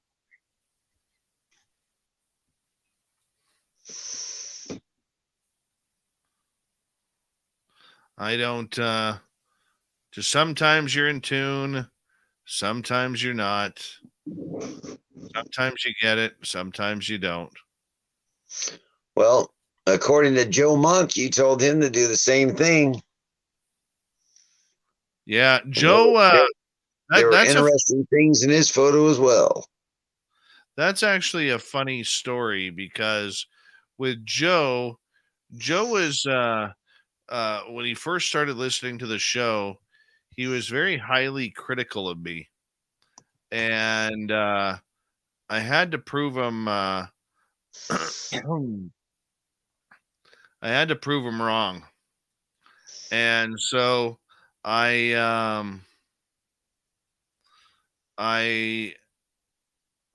told him that he needed to take his camera out and take a picture at about 2:30, 3 o'clock from where he was sitting. And I didn't know where he was sitting. I knew he was sitting outside somewhere. And he turns and takes a picture. And I said, Joe, post the picture. No matter what's on it, post the picture. And he posts the picture. And he immediately there was 3 sets of eyes on that picture, and one was down low, one was in a tree, and one was I think around 7-8 feet high. Yeah, it was really weird. It was really weird. I was wondering, honestly, earlier if we were having some sort of meteor shower or something this weekend. I was out earlier. I had my psionics out, just looking at the sky, as I'm known to do, and caught several shooting stars just this evening.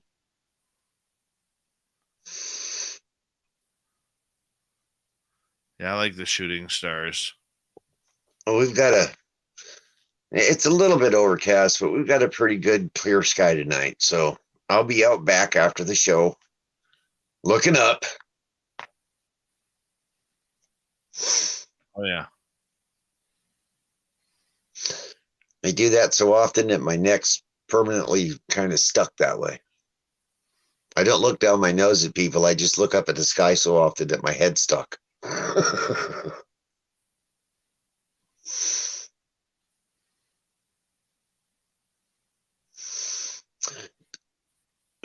Eric, do you think Bigfoot takes part in Sober October or No Shave November?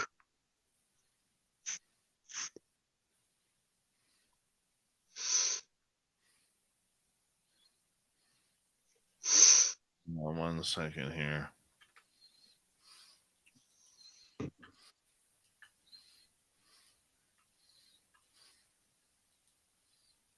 Get my other ones downloaded.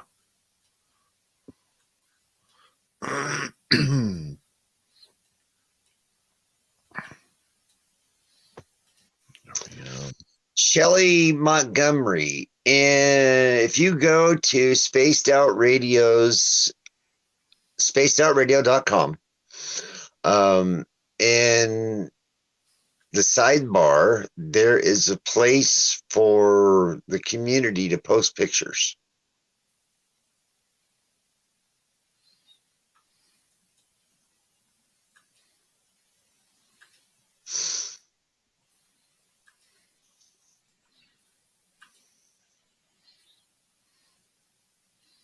Yes, I gotta figure. Ben showed me how to do that. Finn's a great guy, man. Mm-hmm. Give his show a shout out over at the UFO Garage. There's some good. There are some good guys, and they're funny too. Hercules Holmes, how are you? Welcome to SOR chat.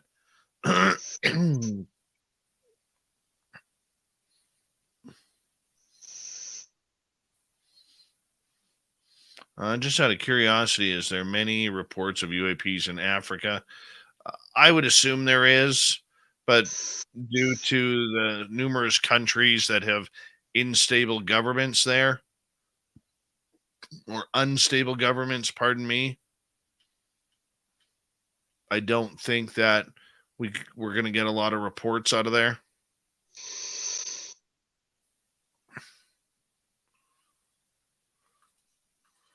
Get rid of that.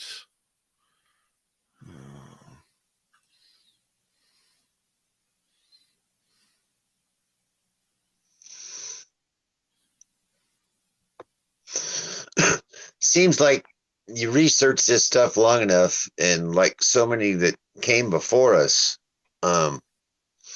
it all seems to boil down to consciousness, and letting us know that our brain isn't just an antenna. I mean, for all I know, what drives those things is the power of the mind. I have no idea. I'm still looking for something that can move lead from one side of a person to another. That's my big question. What can move lead?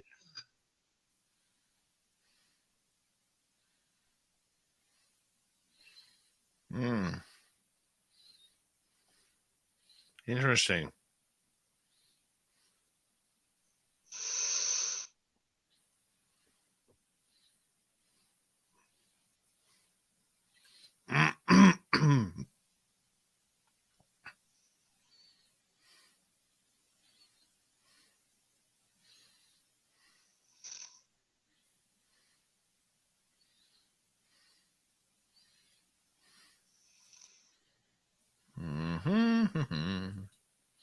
Let's see any other.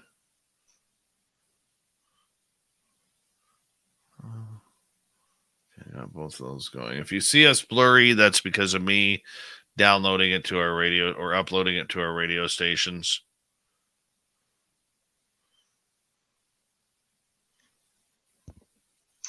That's an interesting question. Hercules made a mention of that he thinks that Bigfoot would have a strong smell. Dave would be a guy to ask. He's been around them often enough. Do they smell, Dave? The couple of close encounters that I have had, I haven't smelled a thing. I haven't. I don't know whether it's because they give off a pungent smell like a skunk, or they're dirty, or they fart a lot. I don't know. Eric Cooper would know better than I would. Cooper, if you want to answer that one in the chat room.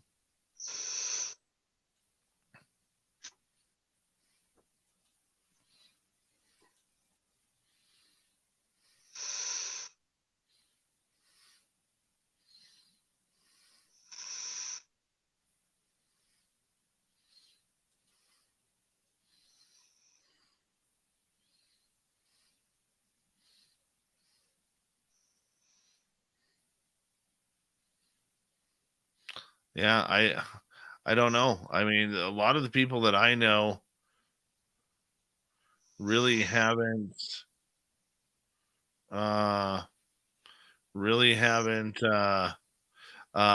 smelled the stench or the odor that most people have seen. I'm not saying that it doesn't happen, because I'm sure there's a lot of reports. There's a lot of reports with it there, but for me, I haven't in my encounters had it happen yet.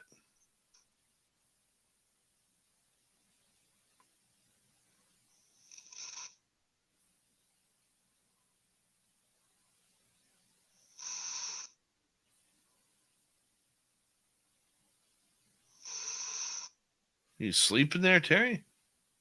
No, I'm just reading the comments in the chat, and Eric has a good idea. He says personally, he thinks Bigfoot can control the stench like a skunk and uses the smell like a defense. Yeah, that kind of makes sense because so many people like Dave have close-up encounters, and you would think that if there was a strong odor that forewarned is forearmed kind of thing.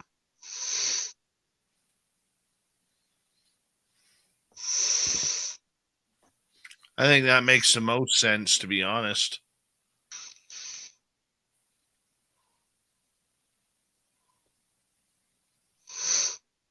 I've also had somebody tell me that they think that Bigfoot is an interdimensional being.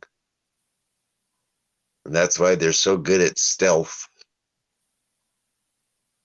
Oh, yeah.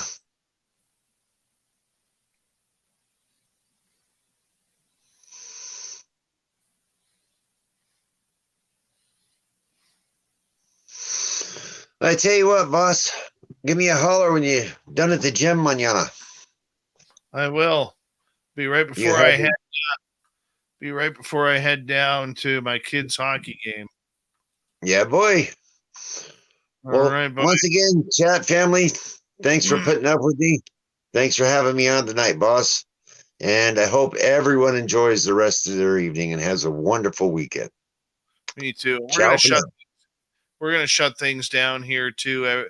Everyone, I want to say a big thank you to W. David Page, Enki, Ivan, Donnie Cho ×3, Carlito Pascal ×2, Vaughn, Flash Forward, YJ Pam, Oli, and Cat Chaser for the amazing super chats. Don't forget this weekend, starting at 7 p.m. to 8 p.m. Pacific, Jessica Jones with the Cryptid Huntress Off the Trails, and then After Hours with Grant Baker and the team on both Saturday and Sunday. Our t-shirts and other swag are available on our website, spacedoutradio.com. And of course, thank you to everybody who has given us a thumbs up, thumbs down, and hit subscribe this week. Don't forget to make a comment on this show as well, because it really does help with our algorithms. I'm out for the weekend.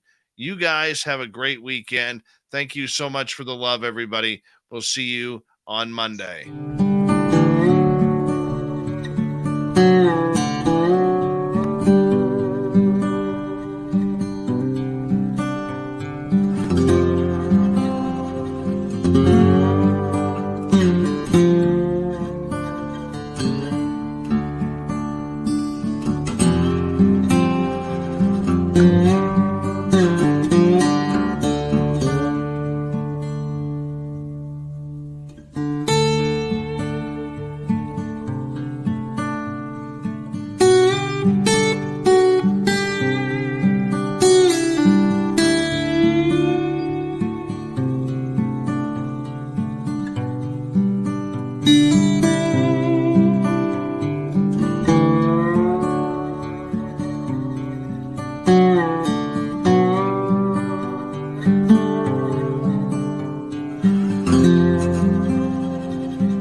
Stay healthy, my friend. You too. You need bail money, give me a call. Always, Dad.